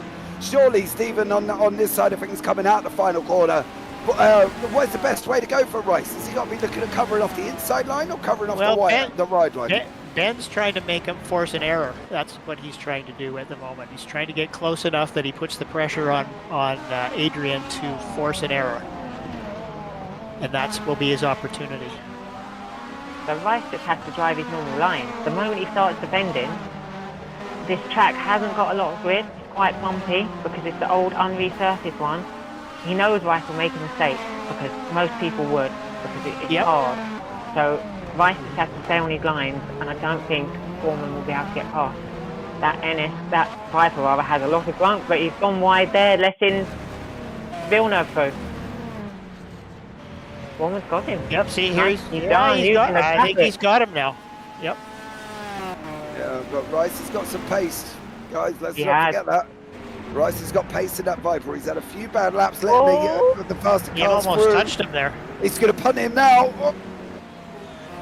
Adrian Rice going full bore into the corkscrew there as well. On lap 38, we've still got 31 more laps to go. So he's got to be careful as we jump to a replay. No. Oh, no. no. No. That's all right. That's all right. He did manage that. Off tracks Yeah, all that's day. fine. Felipe followed him as well. Tunnel vision. Good. Oh, Katranakis. That's okay as well. Yeah, see, that's Th- where this no. track can catch you. That's where this track can catch you. Is you go around and around, you go around 6 times, and the 7th time it's just slightly different. And that's exactly what we were talking about earlier on as well, when we were saying that you could do the same thing in the corkscrew 56 times, and then on 57 it will absolutely kill you. As Peter Meyer on the right hand side, that is Gant going through as well. Meyer does the right thing and lifts off to allow him through a little bit easier there as well. He's going to stay to the left. Gant did do that, and Marek has gone through as well. So Gant has passed Marek here on lap 39. So we'll see if we can have a look back at that one. Gilles Villeneuve looks like he's not too far away, and Felipe Enrique looks like he's got Takahashi tucked up around the back end of him as well. Coming into lap 40 though, Stephen, you know, what are you thinking about now? You know, are you fatiguing? Are you mentally challenged? What's the situation going on in the car? Sometimes in the middle of the race like this, you kind of realize that you're in the race, and you start thinking about what you're doing a little bit more than just doing it. And that can actually distract you. I noticed that Magnus Dahlgren has pitted already, and Brian Hall is still going. So we'll see how many more laps he goes before he has to pit. But he's definitely on an alternative strategy, isn't he? Yes, he is. He's on a freer. He's on a free. He can't manage to make it. He went 20, 40, it'd be 60 beforehand.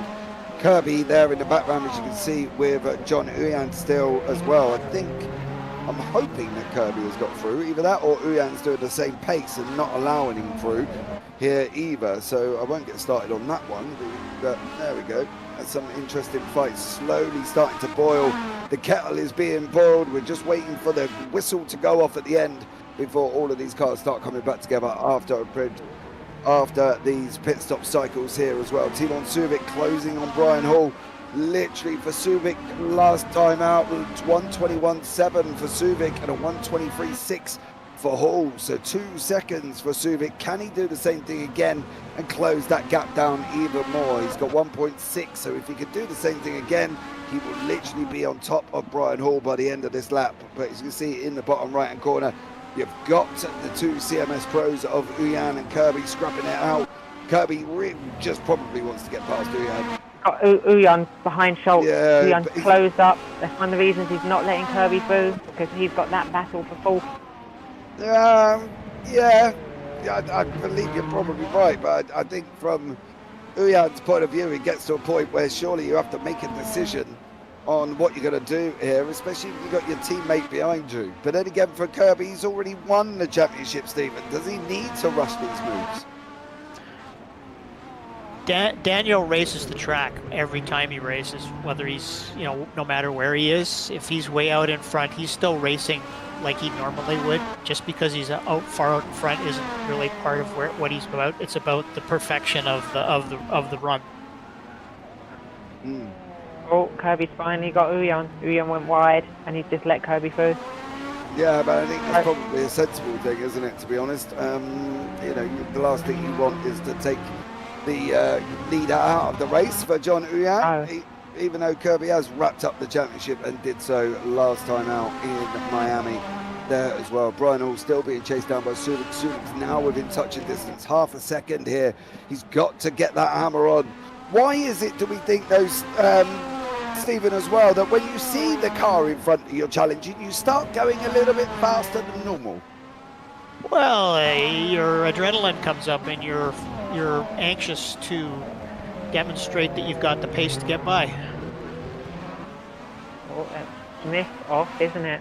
Yeah, Schultz behind him, I think, as well, with Uyan and Kirby behind that. Smith not doing an ideal scenario for himself there. That's Jason Whitehead. Turn 10. Ooh, off he goes. It's getting a lot of people, hasn't it, turn 10? Yeah, it's a tricky corner. You know, you've got a downhill and you've got a dip on the inside of the corner. And generally, if you don't hit the dip on the rotation and you're going in too fast, your back end does exactly what Whitehead's did do. It ends up going round and round in a circle. So unfortunately for Whitehead, it's a tough circuit in general, but you've got to get that dip, that entrance, that dip into that corner to get that rotation round. So it's a very difficult circuit to contend with, as Brian Hall and Subic now. Subic is finding out here. It's another thing catching. It's a different thing trying to overtake.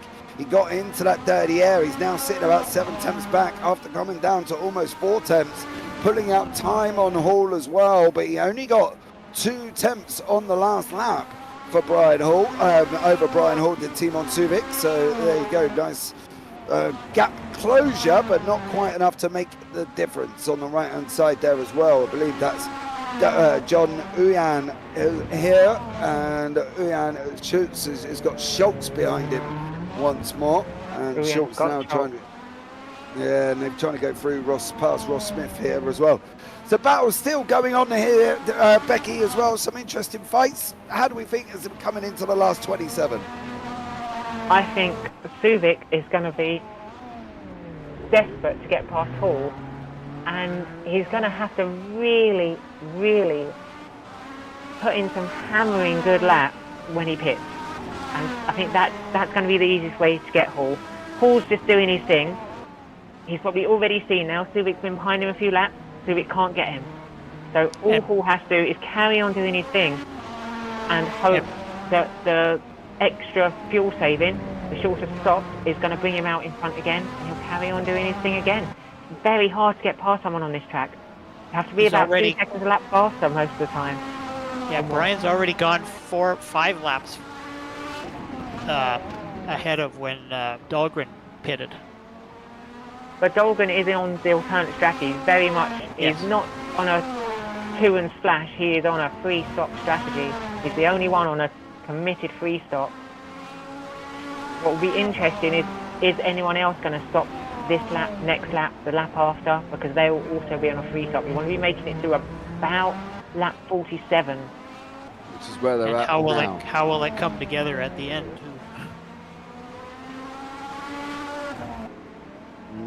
That's going to be the plan. They've got 3 laps to go until they get to that allotted stop. Mercedes fuel tank is insane, said D out there as well. It is, you are right, as we've got in the bottom right, that's Gant and Marek fighting out. And then we've got Brian Hall and Subic scrapping away as well. So we'll see how this develops after this second pit stop, who's going to get to where and who's going to be able to deal with it here as well. So we'll see. Enrique's stopped. That's a 3-stop then. He's out of the way, and Takanashi's seen that, caught up to a 2.5 seconds behind Angelidis. So that might be on. That battle for the GT1 AM win. Yeah, definitely will be. And Takanashi closed 1.2 seconds the last lap. Yeah, Angelidis has pitted. He's in the pits. Oh, he's just pitted. Yeah, so that for George, that's going to be a splash at the end. Now the question is, can you make it without a splash? The issue will also be whether George is making changing tires too. That will be the interesting developments as well, and whether or not tyre stops, tyre strategy, and tyre and sort of degradation, how they're looking at now, and whether or not they can get to the end. Brian Hall, they're still scrapping away. Once more, it's still Subic tucked up behind, and these guys have been following each other for quite a while. They've both gone round again, lap 45, so we'll see how they come into the pits. They both pitted on round about lap 19 or 20 the first time, so they've gone a little bit longer. We'll see how it works out and whether or not they can manage to get to keep it within that 2-stop strategy. I think that's going to be the important thing, as Angelidis is in the pits there, and we'll see where he comes out and whether or not he's going to go and get out in front of Takanashi, who still hasn't pitted, don't forget. So that should, if George does and he takes the victory, that it will probably give him the AM LMGT1 AM team victory. So be a big well done to George as well. So interesting things happening at the moment. We're coming into that second pit stop stage area, guys, so bear with us. We will catch up with everybody as everybody starts going through and seeing who changes, who does what, and who we think has got to have one more. Schultz and Uyan still battling away. Schultz not letting up here over that Porsche 911 GT1. Schultz in the Toyota. Uyan's run a little bit wide. That's going to allow Schultz to get up alongside if he can, going up the rail over the crest of the hill. Get it stopped, Schultz. Get it stopped. Oh. Go left, go right, drop down that 12 degrees, a drop, and then on that run out now, round turn 9 they go, and then they're going to come to the turn 10, the right-hander, where you've got to get it in that dip. There's the dip, get it in, help with that rotation, and away you go. Alexander Schultz there, Stephen, having a well, he's having a run at John Uyan at the moment. Yeah, it sure looks that way, doesn't it? These guys never give up. Yeah, absolutely. It's very impressive. Schultz, after Uyan flew up to the back of him, got past, and now Schultz has said, no, I'm not having that. I want my fourth place back. Yeah, definitely. Well, we'll see if Schultz can, and whether or not we'll be able to get that position back here once more. But this battle, I don't think is going to be quite done here either. Neither is the Hall and Subic battle. They're going to be fighting it out still continuously as well. You can see on the left-hand side, Takanashi has got the lead of the LMGT1 AMS, but still got to go into the pits. Last pitted on lap 23, so technically if he's running there, it should have been 46. See if he's managed to save some fuel. 47 is where the sweet spot, according to our mathematician of Becky Ely. That's where the sweet spot is to basically make sure this is only a two-stop race. If anybody has got to do 3, well, they're going to lose a lot of time here as well. So let's see how this one works out as we're going into the last 23 laps. And pit stops have got to come for some of the cars in front at the moment. So they're going to see if they can get their two-stopper to the end. I think Jacob Smith is on lap 20. He pitted on lap 20. He's got to be due a second one very, very shortly if he hasn't already. Angelidis has come out the pits. He's behind Brandon Gant at the moment as well, not too far away. Just got it back out to a second here as well. For the race time now, Becky, you're coming into that period of time, and you've got 22 laps remaining. What are you feeling in the car? What are you dealing with in the car at the moment? Well, right now, you're dealing with the car being pretty awful, because for almost everyone, the tyres are old and they're going to be sliding around. Like, I assume their Brandon Gant just messed up. I was watching the main screen, but George is now past Brandon, and look how quickly he flies away with Gant on his old tyres. It's like Gant's GT2 car, and that is what he's having to deal with, and that's what most people on the track are having to deal with at the moment.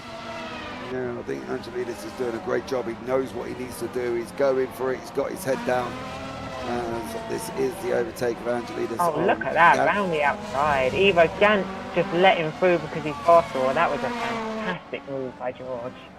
I'd probably do. Let's give George a bit of credit. Let's just say it was a fantastic move by George. Yeah, absolutely. He had to place Gant where he wanted him. He had to a bit of herd in there, and then make sure that Gant had to be nice. Great move by George. Let's not forget he is the boss as well here, so we've got to be a little bit complimentary. I can't completely get myself in trouble. Takanashi is in the pit, but he's made it long enough for two stops. There's lots in the pit. There's Kirby, Uyan, Takanashi, Whitehead, Gant, Rice. Can the McLaren do 22 laps on a tank of fuel? The McLaren can. Just a little bit of fuel saving and it's all good. So Takanashi has been doing that little bit that he needed. Well, there you go. That is the two drivers of Stephen Miller and Becky Ely, who's in the booth with me. Unfortunately, due to technical issues, both of them are here and not out on track at the moment racing. Round turn 10 we go. Hall in front of Suvik. Suvik's going in. That is Suvik into the pits. What's going to be with Brian Hall? As he goes round one more time on lap 48 here. Hall is going to be going and keeping that car on track. He has taken the lead, but as we know, he hasn't done his second stop where Dan Kirby has. So I'm expecting Kirby to retake that back. So Ryan Hall was in the pits 23 laps ago. That takes you down to lap 26 that Brian Hall last pitted on. So it's got another 3 to go. It's very difficult to get past. I've experienced you can be 2 seconds a lap faster than someone on the track and you just get stuck behind them. Is that due to the nature of the circuit though, Stephen? Is that due to the positioning of the car in front? What do you think that whole not overtaking it is? Because obviously, you know, I've watched races here where people just go banzai style through. Well, when you're trying to save fuel, that's the discipline you have to keep to your fuel number and run to a certain pace and also pace the tires. That's where the problem comes in. You know, when somebody gets close behind you and they want to pass, they might be on a similar strategy to yours, and then they have to control themselves to a certain extent. They definitely will. I think that's going to be the thing for some of these guys, is basically trying to deal with that area of overtaking. I think that's one of the racecraft scenarios that we deal with here, Becky, when drivers are racing, is having that knowledge of when and where and pick your battles and who not to get involved with, who to get involved with, who just to carry on through. As Jacob Smith, or is that Smith though, because it has got a Y in it, has taken the overall LMGT2, and you're expecting Angelidis to try and well, he will take that position back. I believe Smith has only got, he's got one more pit stop to do there. We will give the overlay a bit of a refresh and give it all a little bit of a jazz up and get some of the up-to-date times on the board at the moment there as well. So very interesting racing happening once more. Angelidis doing what Angelidis needs to do. Takanashi trying to close him down as much as physically possible. Marek has just gone into the pits. We're expecting Uyan in as well. No, Uyan's already done his second stop. Yeah, and Takanashi. Yeah, Takanashi is was faster than George Angelidis last time round. Takanashi on a 1:21.1, George on a 1:21.9. So some great lap times from both of them. Unfortunately for Angelidis, losing about 8 tenths over that last lap alone, and he can't continue to do that. Stephen, when you notice that when you notice that you're losing time at a rate of 9 tenths, you know, what do you try and do? Do you try and get quicker without burning up the tires? What's the situation in the car? Well, each person's skill level is going to limit how fast they're going to be able to go and how long they're going to be able to keep things on the track because of the endurance aspect of it. So you know, one of the things I always have noticed is you see lots of people want to come in and go as fast as they possibly can. But if you make a mistake, you can't go faster than you went before. Yeah, well, I'm guessing from that one, it's not an ideal scenario. George does retake the lead there as well. So actually, it was an ideal scenario for George because now Takanashi's stuck up behind Smith, who hasn't stopped. Yeah. Well, I'm sure if Takanashi has got the pace on him there, he should be able to get through. I'd be very surprised there. As you see, Smith does run wide, and George does manage to go through. So we'll see if Takanashi can do the same thing here as Angelidis gets on his bike once more, and on his way he goes. Yeah, Kirby and Hall. Kirby's 1.2 seconds back at the moment, but that, as we know, that's got to come in once more. And Brian come in? Brian's in. So he's done 23 laps on a tank of fuel on 100 liters. So it's where is he going to come out in relation to Subic? That's the big question, isn't it? Depends on whether he changes his tires or not. What would you guys be doing at this moment in time? It depends on the car. In the McLaren, you change tyres every time. I know some of the other cars, they can double stint their tyres.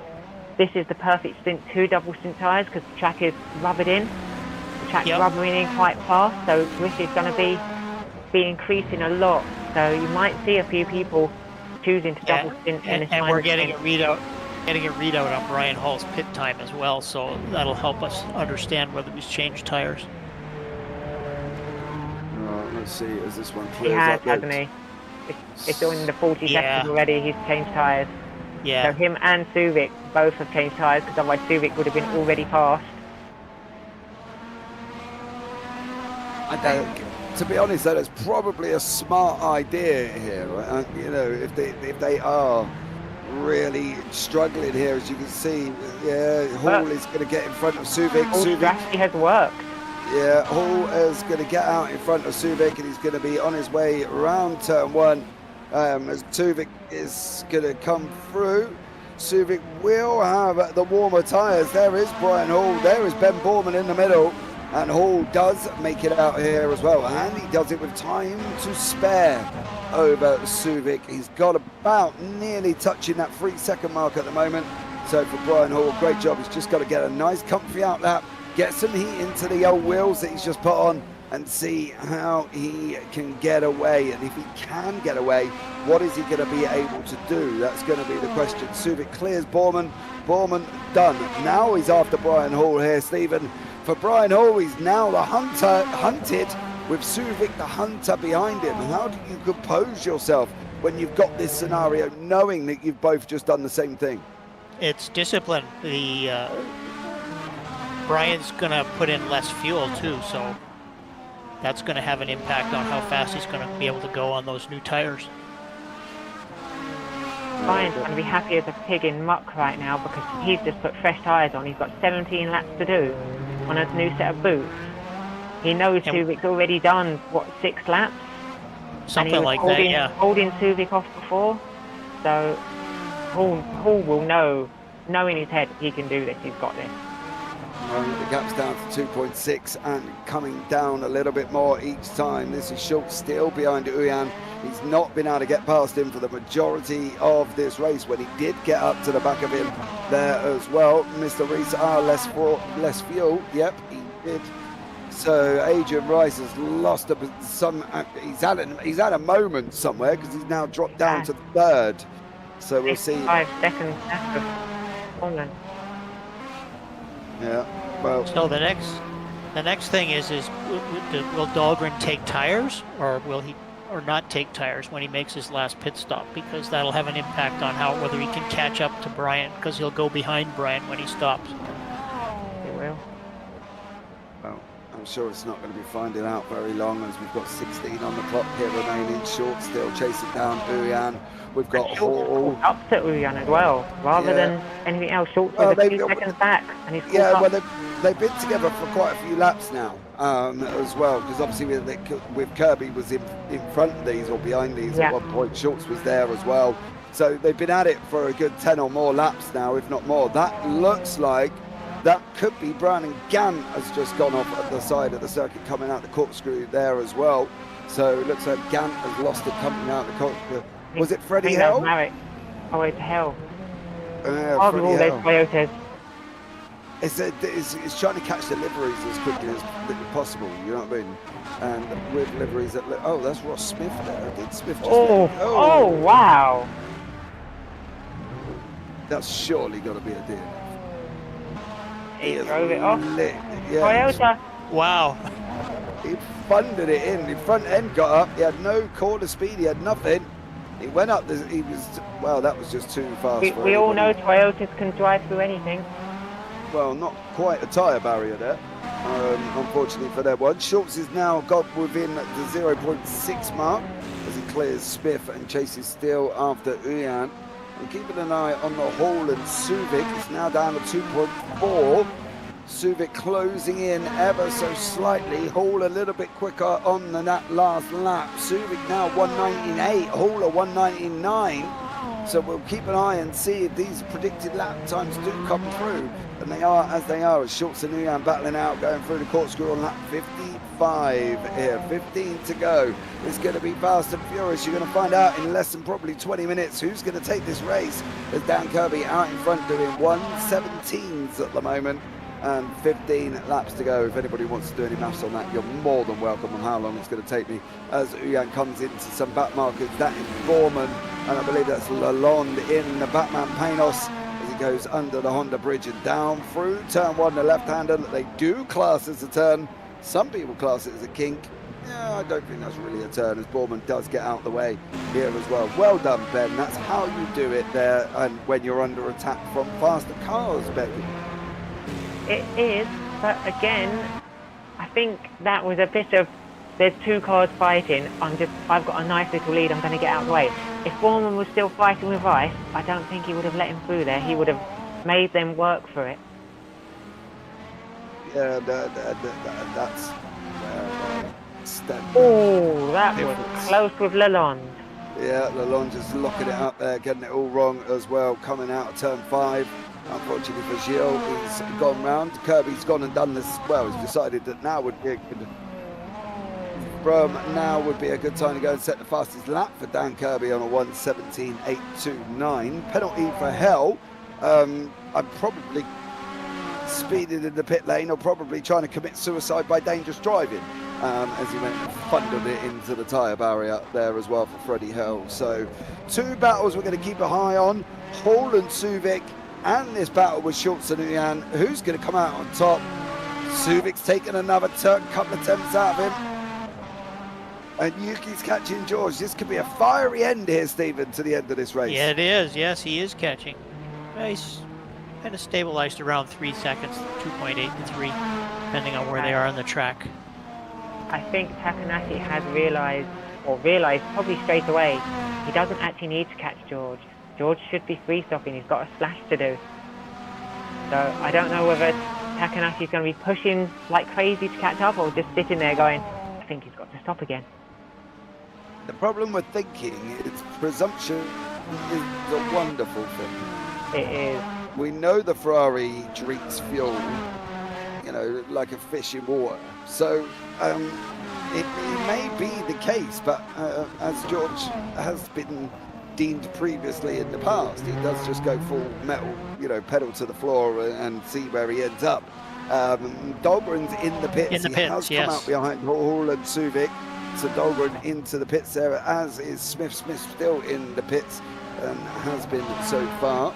So we'll see where Smith comes out here as well, and where does Dahlgren come out. It looks like it could be a jeopardy coming out behind Uyan and Schultz here for Magnus Dahlgren. These guys coming up the start-finish straight, still in the pit lane. And it looks like he's taking tires too. Yeah, Dahlgren and Smith there just coming out. Ross Smith is come out of the pits as he comes out the exit. Dahlgren still in the pits. Still in the pits. Long old stop for Magnus Dahlgren this late on. 12 on the clock here. So there you go. Very long stop for this late on in the game, isn't it, Becky?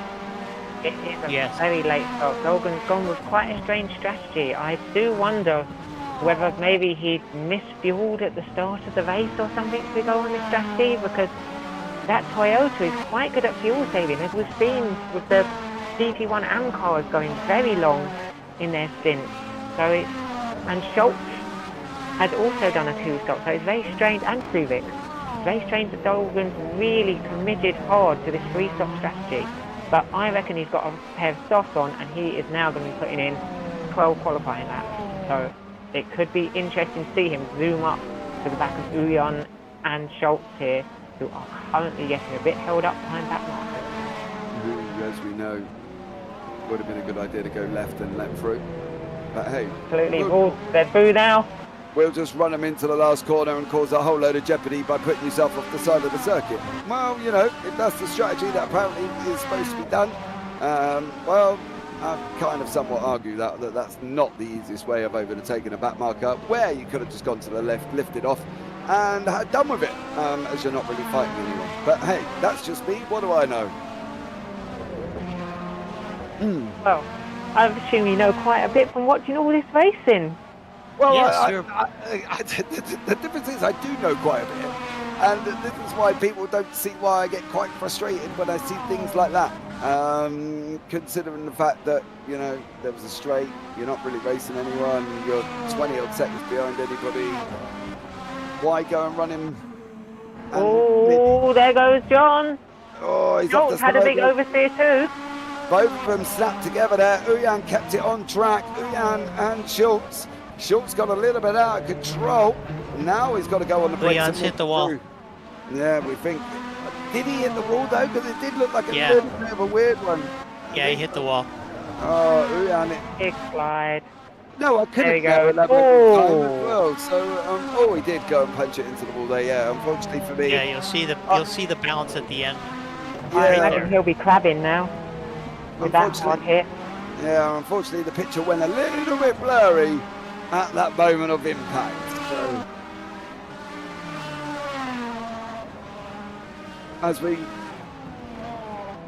as we ignore anything that's being said in my ear about now from our producer once more, as he sits and slumped off to the background as we were joined by two drivers. We gave him, half a job to do rather than one complete job.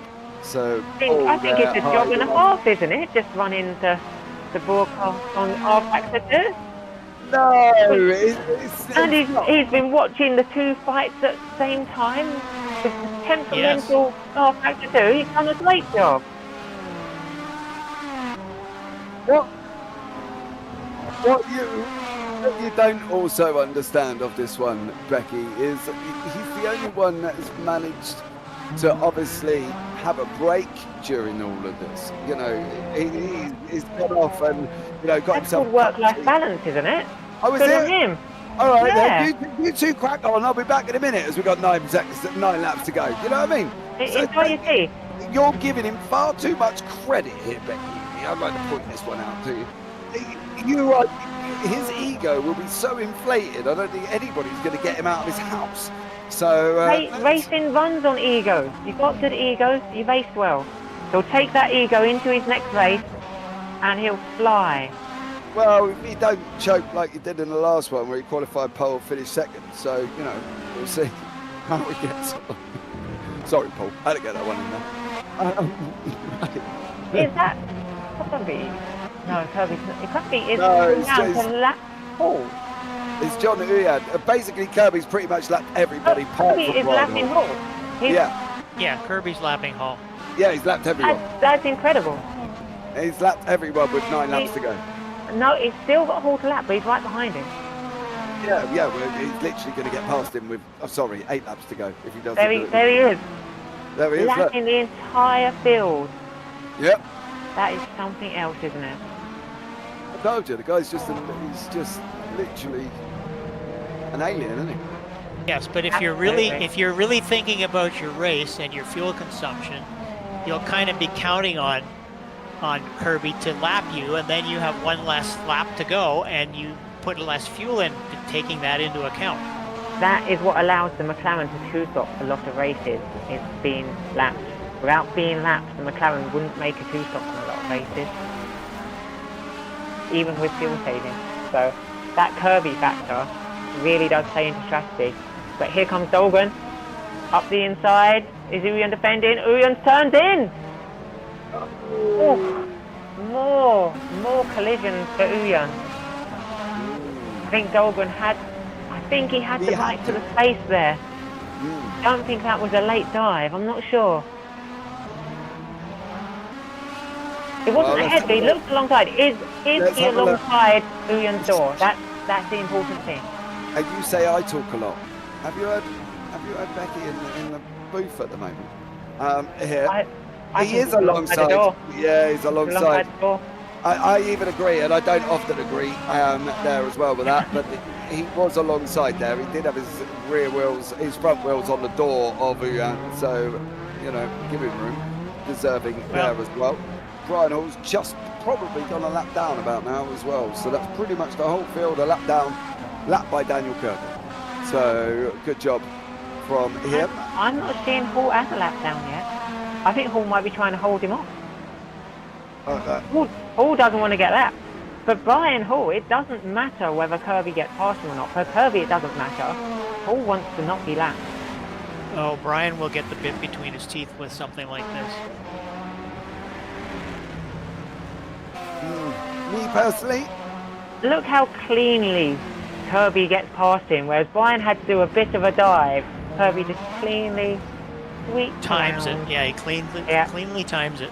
and that's because of the mental racecraft ability that people have, and I think that's where, you know, sometimes my ideologies are misconstrued, because when you can see somebody like Kirby do it so cleanly, why does everybody have to do it in a hash manner where it just, you know, looks Because like Kirby has skills that no one else has. Yeah, and in Daniel's, this. And I'm sorry to everyone else, there's great racers, but Kirby is on another level that allows him to I don't reach believe through. Daniel's probably not at 10/10, whereas Brian is. Oh, don't- you saw him wiggling around there. Kirby is racing himself still, Yep. and he still is pushing. Schultz and Dobrin almost having it coming together. Schultz here as well, battling away with Dobrin. He's not going to make that. I'll be very He is going to surprised. make that with his soft tyres, his fresher soft tyres. Yep, he's going around the outside. He's trying to get a straighter line out of the corner. Oh, Now he goes up you the inside. Saucy devil there, takes his nose off. Job done for now for Magnus Dahlgren. So This is quite exciting watching the race this way, actually, to be honest with you, because I always watch the feed afterwards, but it's not like this. No, it's good fun, isn't it, Stephen? Yeah. It's very different. It's more exciting, actually, than actually watching it afterwards, because you kind of know what happened, but you don't know all the details. Paul is desperate to get past Gant in the lower screen. that's it, because Gant's not making it easy. God, Is Gant going to let him go here? Gant's very experienced. He knows He's what also he's doing. really quick, too. He is. There he goes. He lets him pass with the absolute minimum time lost by himself. This goes a little wide. Slots in. He didn't see. That's Kirby. He didn't see Kirby there because he just had his eyes on Paul, which is a bit of a shame. But I think he's let Kirby through as well now, hasn't he? No, he hasn't. No. Still not letting. There he goes, letting Kirby through. So almost Still not perfect for Gant. quite. But he's experienced enough to have the absolute minimum time loss there. And if it was just Hall, it would have been perfect.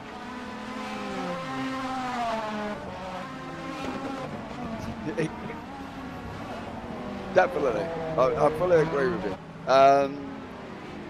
Dan Gavin needed practically lapping everyone in the field, and Brian Hall's just gone through on the bottom of your screen here. So Hall is hanging on by literally a thread, I think, from not getting lapped from everyone. So a great job from Brian Hall, but he's going to be lapped very, very shortly. I think 4 to go. He might put up a defense. Who actually knows how this one's going to work out? Kirby's not going to risk anything, is he? He's not going to want to throw away this commanding win just to make sure he laps everyone. And I don't think Kirby has the ego to be like, I must lap everyone. He's still got 4 laps to go. He's not got an ego, Kirby. When he's talked to at the end, he's going to be like, yeah, it was a good race. Well, and that's going to be it from him. It's all low key. There isn't the ego, so he's not going to throw it down the inside and dive bomb. Yeah. This pass is going to be a nice safe one, and Hall is going to defend like crazy, I think, rather than just letting him through, because he doesn't want to get that. Well, we're going to find out here as well as we're coming into the very final stages of this race. Once more at Laguna Seca, it's the final round of the Virtual World Sportscar Championship Historic George is in the Series pits. here as well. George is in the pits. Ah. There's that splash.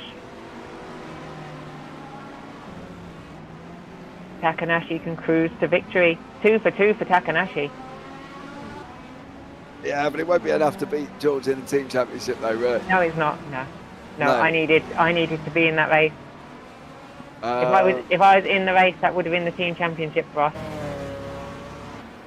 Well, but with my issues, that's a big presumption. As long as I got to the finish. Yeah, but it's without still issue. Yeah, but you know, you've seen some of the action, you've seen some of the incidents, Oh, yeah. you've seen, you know, everything here is. There's a lot to contend with here. So Absolutely. If I got to the finish without incident, which you never know, No, exactly. As Kirby is now really pressurising Hall to get his either get a wriggle on or get out the way. Not going to lie, from Brian Hall's perspective, again he's not racing anyone. Again, I could go on a rant. There goes Kirby. Well, there you go. Kirby's going to go through, and all Hall has done He is did running. the right thing. Well, yeah, well done. Eventually. Yeah.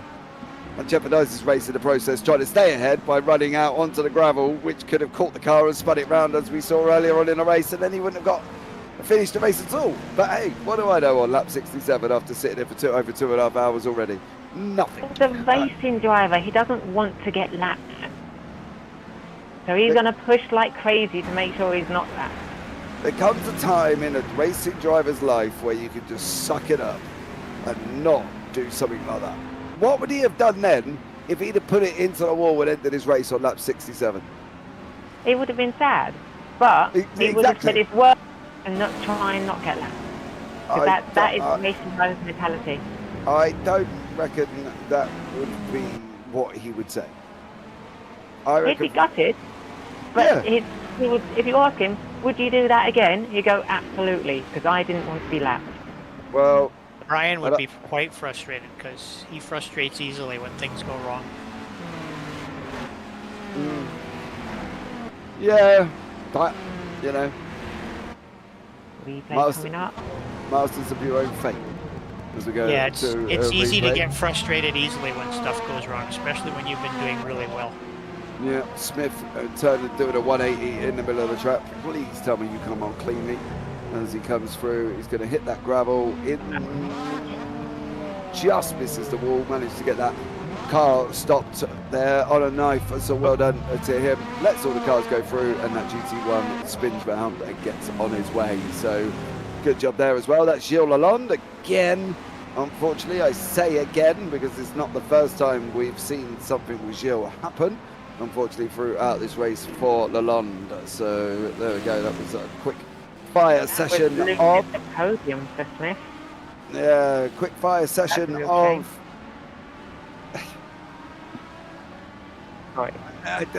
So quick fire sessions of replays there on lap 69. Gilles Lalonde there as well, unfortunately, in that panel having a bit of a moment. We're coming round now, we've got on board with John Uyan, and Uyan still fighting in sixth. He's 2.6 back from Schultz. Schultz is just up the road there once more. Kirby on lap 69. We've got one more to go here. So let's see if what he's going to be able to do. He's lapped the entire field and done it quite convincingly from Dan Kirby, the man that wrapped up the championship. He's taken the LMGT1 championship. CMS Pro have got the team championship with him and John Uyan as well.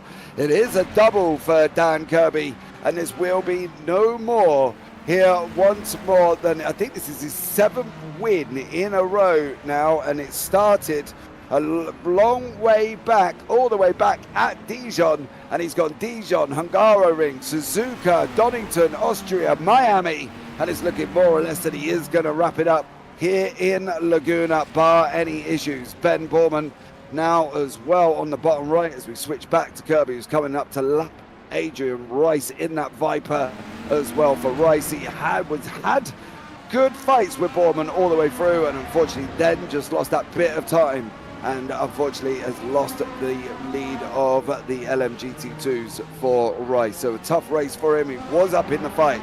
Takanashi got Angelidis as Angelidis had a little splash and dash at the end there, and Schultz has finally managed to clear Uyan and has done so up the road at the moment by 3 seconds. But it is all about Dan Kirby lapping the entire field there.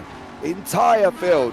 Numerous people in this field have seen Dan Kirby go through.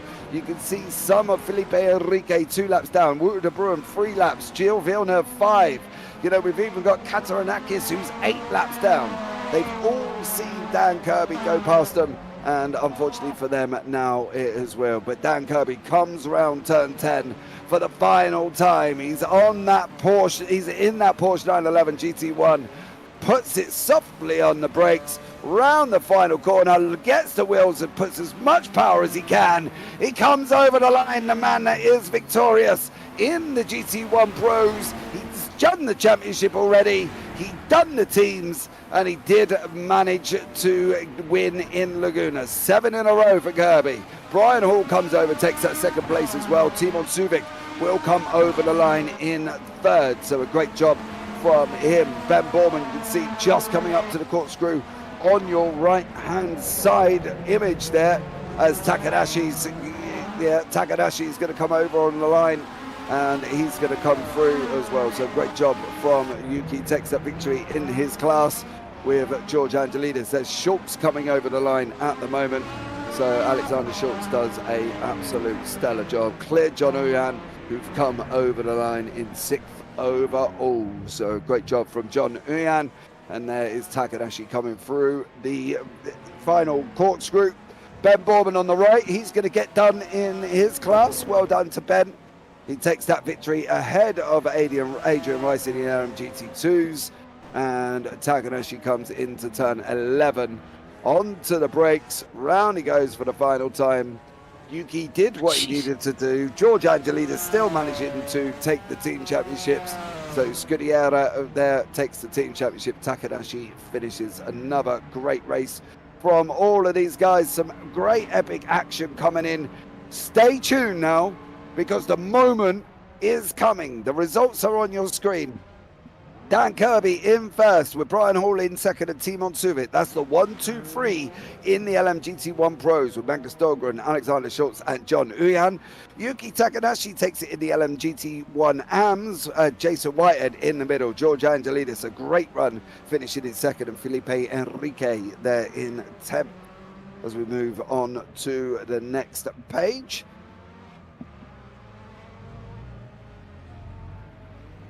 Wouter de Bruin in 11th. Then Brandon Gant takes the final podium spots in the LMGT1 AMS. Jacob Smythe in 13th. Randy Malik 14th. Gilles Villeneuve in 15th. Freddie Hell in 16th. Ben Borman takes the win in the LMGT2 Pros, with Adrian Rice behind him in 18th. And Ross Smith there in 19th. That's the 1-2-3. And Peter Meyer done as Peter Meyer does, and taken that victory in the LMGT2s here as well. I'm sure he has got 1, 2, 3, 4, 5, 6, 7, 8, 9, 10 wins on the board for Peter Meyer in class. It must be an absolute record for him. A stellar job there as well. Right, as we let the dust settle once more. Are we going to let's bring Paul back into the booth just for 2 seconds here really quickly. Are we bringing Ross into the booth before we do the announcement on the historics? Yeah, Paul, I think we're doing the driver interviews first, and then Ross will be coming in, and then he'll be telling me when to play it, and then we play it. So, and that'll be the announcement, and hopefully everybody will be genuinely a little bit giddy of what's to come. Well, I've been waiting for half a year, so I better be giddy about what's to come. I'd be interested to see how Stephen's feeling about the announcement. Are you excited, nervous, anticipating? Where are you with this, with Stephen? Patience is a virtue. You just wait for it to come. James is learning that he doesn't have much patience. What about you, Becky? I can't wait to see what the video's like after the amazing Le Mans video earlier in this year.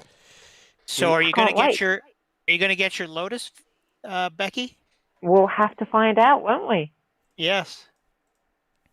Well, unfortunately, we've still got to wait. So it's not much longer, James. It's not much longer. Chill out. You're all driving me absolutely crazy with this. But while you're driving me crazy, I'm going to have a chat with Ben here in the LMGT2s. Ben, welcome into the booth, dear sir. How are you? Very well. Ben? That's a good start. Oh, no. Ben? Sorry, my push-to-talk button keeps on disappearing off the bottom of the phone. Oh, okay. Ben, how are you? Again, I'm good, thank you. And how are you? I'm very well. Here, I've done a great race as normal. LMGT2 winner. Fighting out with Adrian Rice early on, though. It was a bit of a tough one with you two going at it. It was fun. I was having to change brake bias all the time, so I was never braking in the same place twice, so that must have been fun for Adrian. Okay, why is that, Ben? Oh, the Marcos only really rotates on the brakes, and as the front's wear, you just run out of turn. So you have to change your braking position, I suppose, on the racetrack. Braking position, brake bias, how you actually turn into the corner. It's never the same twice. Everything to do with the brakes, basically, Ben. For you this season, you've missed a few races. You come in again. You know how at Miami. So how many of you actually done? 1, 2, 3, 4. What do we think for you next season? Are you going to be consistently here? Do you think, or are you going to try and be here? What do you think the situation will be? I definitely want to be here for every race, but there are no guarantees. I'll do everything I can. There never is, Ben. Life finds a way, should we say, here as well. But great racing from you here this evening. You've done an absolutely stellar job. Anyone you want to shout out before I let you go? Again, my dad, because I haven't heard from him since last week. And I hope Becky enjoyed herself. I believe she did. Very much so.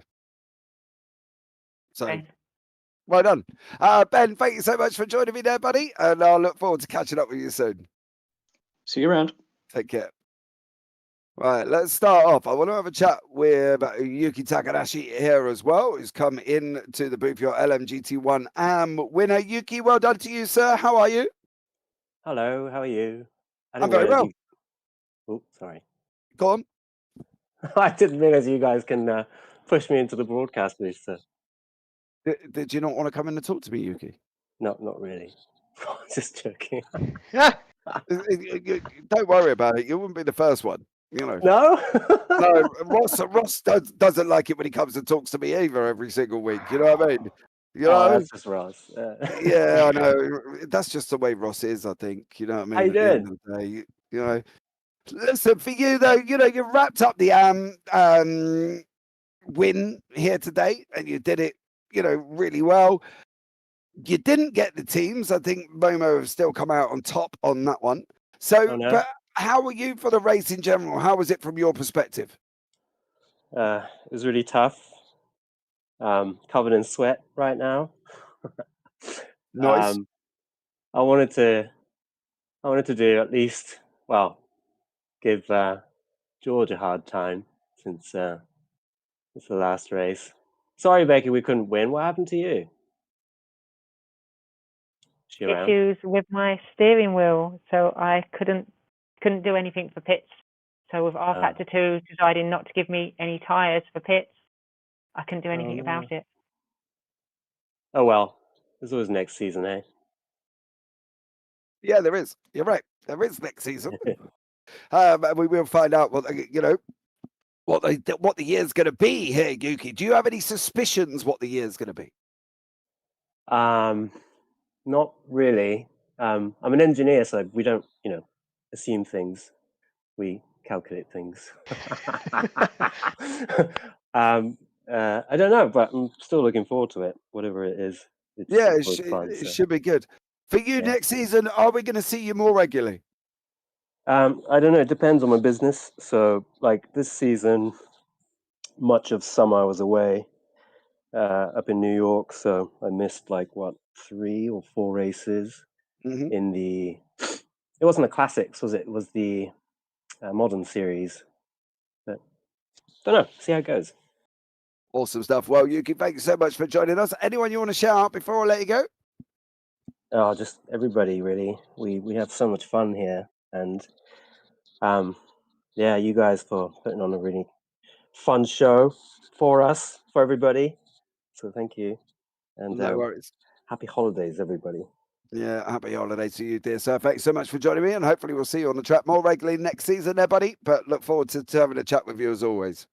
Cheers, mate. Take care. Right, next up, we will bring in the LMGT. Whoa, here we've got George Angelidis in the booth, actually. George, how are you? Hello. Hello. Yeah, I'm good. I think we won the teams championship, so that's very good. You did win the team championship. Yes, you did. There wasn't 87. You got 6. So you got 90 and a half. They got 87. And that's just me doing quick maths without any bonus points. Yeah, it was nerve-wracking going into this race because all of their McLarens were in it. You had Becky, you had Yuki, and you had Gilles. And Barry, unfortunately, is sick, so he couldn't drive today. He tried, but it was not. He was getting dizzy. So the task was it was very, very hard because they had also pace, but. You know, Becky had an unfortunate mechanical on the formation lap that kind of opened the window to get a little bit, you know, a better pace. But then Oliver was very good pace, but then I think he binned it at the corkscrew, and then it was basically Yuki and I battling. I had a little bit more pace, but Yuki had the fuel economy. So, well, I think it was just for the honor of that win, and well done to Yuki. It was a very good fight. I tried, came out short, but I'll take the team's championship. Yeah, absolutely. You'll be able to send a trophy to yourself, George. Yeah, You know what I mean? So that is a certificate. Well done to you, George. yeah, because it was a difficult championship with finishing second on the drivers. This is the. You guys like stats as a broadcasters. Take this one. I am the most successful non-championship winner in CMS. I have finished 4 times runner-up, and never a champion. And what is even more interesting is that the people that they have finished champions ahead of me in the previous seasons, they have never won a championship again. So you're saying Becky's never going to win again? I don't know, but that's up until now. Statistics. I didn't say that. I think you forgot Becky was in it, dear sir. As well. So, listen, I want to ask you on another stat. What's the most wins in a season? Because Peter Meyer's sitting on 10 at the moment. 10 out of the 13 races he's won.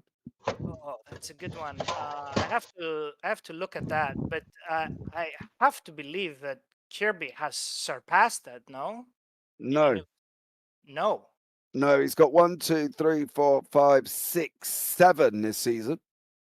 8. What about the 23? Oh, I don't know. I haven't looked at that one, George. Yeah. Give me a break. You know what I mean? We're in an historic broadcast here. You know, I'm talking about the historic season, George, not the 23 season. For historic, I think would Ben in 71 win it, Ross? He probably remembers if he won it that many times.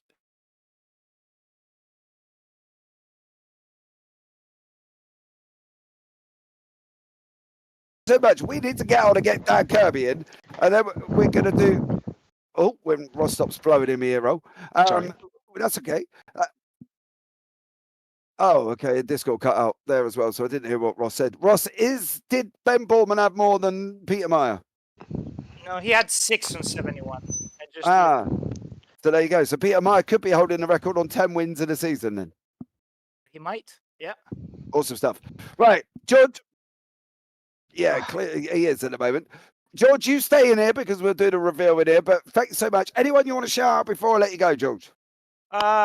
Basically, a lot of people here that they have put all this together. First of all, my teammate, Barry Dimarzo, for helping out on securing this team's championship. Hopefully, we'll continue next year with Ferrari machinery. And then, yeah, all the Storm Gang crew for putting this together and the countless hours and sleepless nights that we have been through. The broadcasting team, thank you guys for coming in and helping out, putting the show. Everybody who raced and competed in VWC, and I've embraced that paddock and that kind of vision of ours early on. Thank you very much for attending, and hopefully we're going to bring some more. Some stuff. George, thanks so much for that one. If you stay in the booth here as well, we're going to bring in Dan Kirby, the man who wrapped up the solo victory in the LMGT1. He did take the championship win. He has got the double with CMS Pro as well. He's gone out on the final race of the final year, of the final season of 2023, and he's decided that he's just going to go out and lap everyone. And he did it there as well. Literally everybody got lapped because the man himself, he's not from Earth. Some say he is born out of Michael Schumacher's bloodline DNA. All we know is he's called Dan Kirby. Dan, welcome in. How are you? Pretty good. You know, Dan, we pick you up every time you come in. So, you know, look, dude, I've run out of words for you. To be honest, the superlatives, and there's nothing really more to say. You know, you went out already champion. You went out already team champion. And then just for good health on a Saturday afternoon or evening, well, it might be afternoon for where you are, you just decided to go and lap the whole field. You know, excellent. Yeah, that was a really good race. It might have been one of my best ones. The car was just really hooked up, and I was joking on Tuesday. That's because I have a home court advantage. Well, I don't know. Look, for me, watching you drive just is a joy. You know what I mean? You go out there and do things that other people can't do in the cars. You pass people back markers with such calm and finesse and skill and easiness of it. You know, what is it? What is your secret? What if you told a new racer how to race? What would you say to him? Or her? Sorry, yeah, sorry. That's just been corrected by my producer. Yeah, I don't know. I think it's just the way I was kind of brought into sim racing was with a my first like team, so to speak, was a small group of us, like 3 or 4, and our manager was a real life endurance racer, so he kind of just like drilled this mentality into all of us that like you got to think like long term, the long game, and just be patient, not be one of those people that dives everywhere, crashing people, you know. So I think that's just been my whole philosophy ever since. Okay. Well, there are probably quite a few people.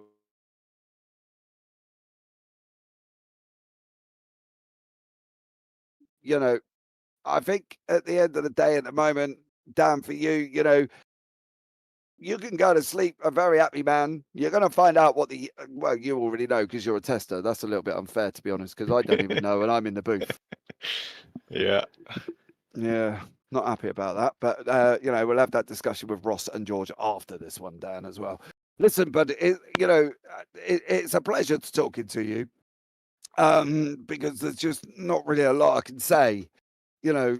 And if I was in person, I'd be on my knees praying and saying, "Hey, a whole great one," to be honest. And anyone you want to give a shout out to? Sorry, mate. Anyone you want to give a shout out to before I let you go? Yeah, just shout out to the whole Storm Gang crew and CMS. A lot of work getting put into all this stuff. Yeah, it's crazy. Yeah. It definitely is there. Well done to you, dear sir. Dan, thank you so much. I'll pop you back up in the room so you can all watch the broadcast and see what year we're going to as well. And we will catch up with you again soon. Dan, well done, buddy. Yeah, thank you. Right. I'll tell you what we'll do as well. I'll tell you what, Stephen and Becky, do you want to go to the drivers and watch it on the broadcast? Partly because you will see it first, you see, whereas you can react with everyone who's who is in your driver pool. Do you know what I mean? That works with you guys. Yep. So that you can all react together. Yep. So thanks very much for having me on your broadcast. I really appreciate the opportunity and hope I made a contribution that was helpful. You did, sir. You did very well. Well done to you. All right. James and Paul, enjoy. Right. Yeah, Becky, been a pleasure as always. I'll catch up with you soon. Right. Hold on. I can only put them in the waiting room. Right. So we've got Ross. Ross, are we ready for this? Well, quick question: have we already gone through the winners for the teams for the season? Yeah, we've spoken to everybody that we've just had a chat with. Except for me, I was on the winning team, but I guess I I guess we can go ahead with the with the The thing reveal. is, right, I'd love to chat to him and say, well done on the team championship, Ross Smith. How do you...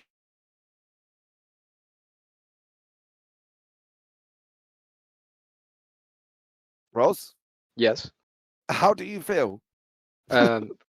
I feel sweaty and tired, and yeah. I mean, I wish we could have had a little bit more consistency in the competition, because those guys are very strong, and I think that it makes for better driver development overall. I had a blast. I had a ton of fun fighting up there with Vasilis early on in this race, and I was like, this is how it should be, you know, like really nice and close and punching out and everything. And but yeah, things happened during the race. Obviously, we spread out a little bit. I didn't see if he got run off or fell off or what happened there, but you know, it shook out the way it did. You know, I had a blast. I think a lot of guys enjoyed it. You know, even with the ups and downs, and we're ready to put this one up on the shelf and pull the next one down. Right. There we go. Can I go now, Ross, please? Are you happy? I've been waiting for this for ages, and you've been dangling the carrot and never feeding the donkey, and now it's my moment of truth. You know All what I right, mean? so final question. What is your guess on the year? Now, thank you, dog. He's put it in YouTube. Stop stalling. I was around the early... middle to late 60s, but I think I might be a little bit far off. I thought the late 70s to early 80s, so I'm not really entirely sure. I'd love to say 69, around there. That would be awesome. Sounds like what you'd pick, but I guess we'll have to go ahead and take a look now. Right. Here we go, guys. The moment of truth. The historic announcement, the year of next season.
Well, there we go. We're off. to 1964. Wow. Ross, that's made a lot of people happy. Why 64? Well, kind of started a little bit back when we were first looking at what to do, and one of our modelers, Brian, who you saw in there, Brian Van Voseckham, he actually had a Giulia that he'd done for a Soto Corso a while back, and so we said, hey, that's a pretty cool year that they had going on, because they had the Ferrari GTO, the 250 GTO, and the Shelby Daytona came out, which has an awesome story behind it, just the way that the guy who designed it, he basically did it out of cardboard and everything, and impressed the hell out of Shelby, and managed to make a Cobra that was going to take on Ferrari. And so yeah, it's an awesome year. I mean, they've got a huge slew of different types of courses. I mean, everything from some of the staples like Spa and Daytona you saw, and then they've got Targa Florio, which, I mean, that one takes 30 minutes for a lap, and you're just driving around a big chunk of Italy. And we've got rally stages and hill climbs coming, and it's just going to be a totally unique season. And the way that the cars are, we've got Division 3, which is basically the top tier, and those are the powerhouses, the three behemoths, which are the Chevy Stingray, the Shelby Daytona, and the Ferrari. And so they're pretty much top end power. They're going to be really great, especially on the longer tracks. And then you've got divisions 1 and 2, which are balanced together, and which the team has they put a ton of effort in to make that work. But they are very slippery, and you'll actually see them in some of the twistier courses competing with the top class, because they'll just be able to slip through the corners. But they had one set of tires that was basically your street tires. There wasn't any fancy aero or anything. You barely had any adjustments on dampers or springs, anything like that. I mean, it's basically what rolled out the showroom, or what you kind of just threw together in the shop. That's what you ran. So it's going to be very back to basics racing then. Are we going to say that what they could do on the car back then is what the drivers are going to be able to do on the car here today? In terms of performance, I mean, yeah, it's dialed in. We've paid a lot of attention to what the cars have been able to do in terms of lap times and just general performance. I mean, back then, the biggest concern was endurance, just making the car last. And I can say that just through some of the mild work that I've had to do, they will break. It's very easy to just destroy them. So when we go through and we see guys racing this next season, don't count out the guy who's 2 laps down, or don't just assume that the guy who's just flogging the field is going to make it to the end, because as Ben Borman put it in the 71s, it's a conversation with the car. You're constantly having a chat with it. You're checking in with it. You're seeing how it's doing. You're bringing it flowers. You're not pushing it too hard. It's a very give and take relationship. And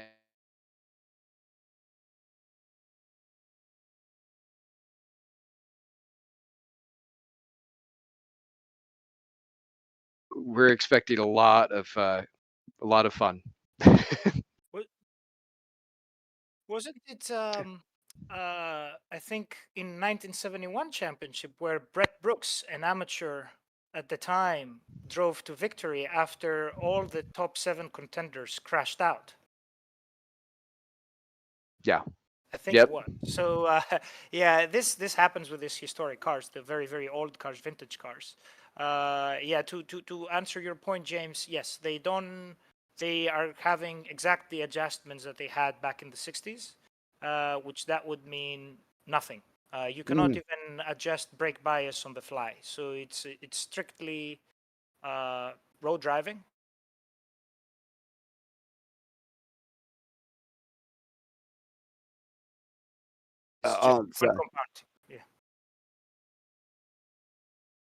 Yeah. Bill, across the pond, one final question though before you go, George. Are they going to have the historic start? Is there going to be little men running to their car? We definitely will do that Le Mans start for Le Mans. Don't think we'll do it for the rest of them, but we might on some of them. But for sure Right. for Le Mans. Okay, final words from you, Ross. Are you excited? The effort that you put in, you know, the pestering and badgering from me. Now we'll stop. As we know, it's 1964 we're going back to. Are you proud of what you've achieved? I am going to miss a little bit of that, just the consternation, but yeah, it's going to be great. You know, the team I've just been watching, all of the troubleshooting they've been doing. I mean, there's I know that, like, you know, just all the guys, Jerry Chen, Dan Kirby, John Mayer, I mean, Becky, they've all just been pouring in effort into these cars and the next cars for the modern series. So it's going to be great to see all the fruits of their labor come to fruition. And I just hope I can keep up my end as far as, like, circling back around, making sure all the things work, like the wipers and whatnot. I'm glad that the Lotus doesn't have them. There's enough braking on those cars anyway that, you know, well, I mean, you're British, you know how it is. I do. Yeah, we see a lot of rain constantly over here as well. So, but look, I think it's going to be absolutely amazing. I'm really excited about this one going forward. It's going to be absolutely incredible. You know, awesome. 64.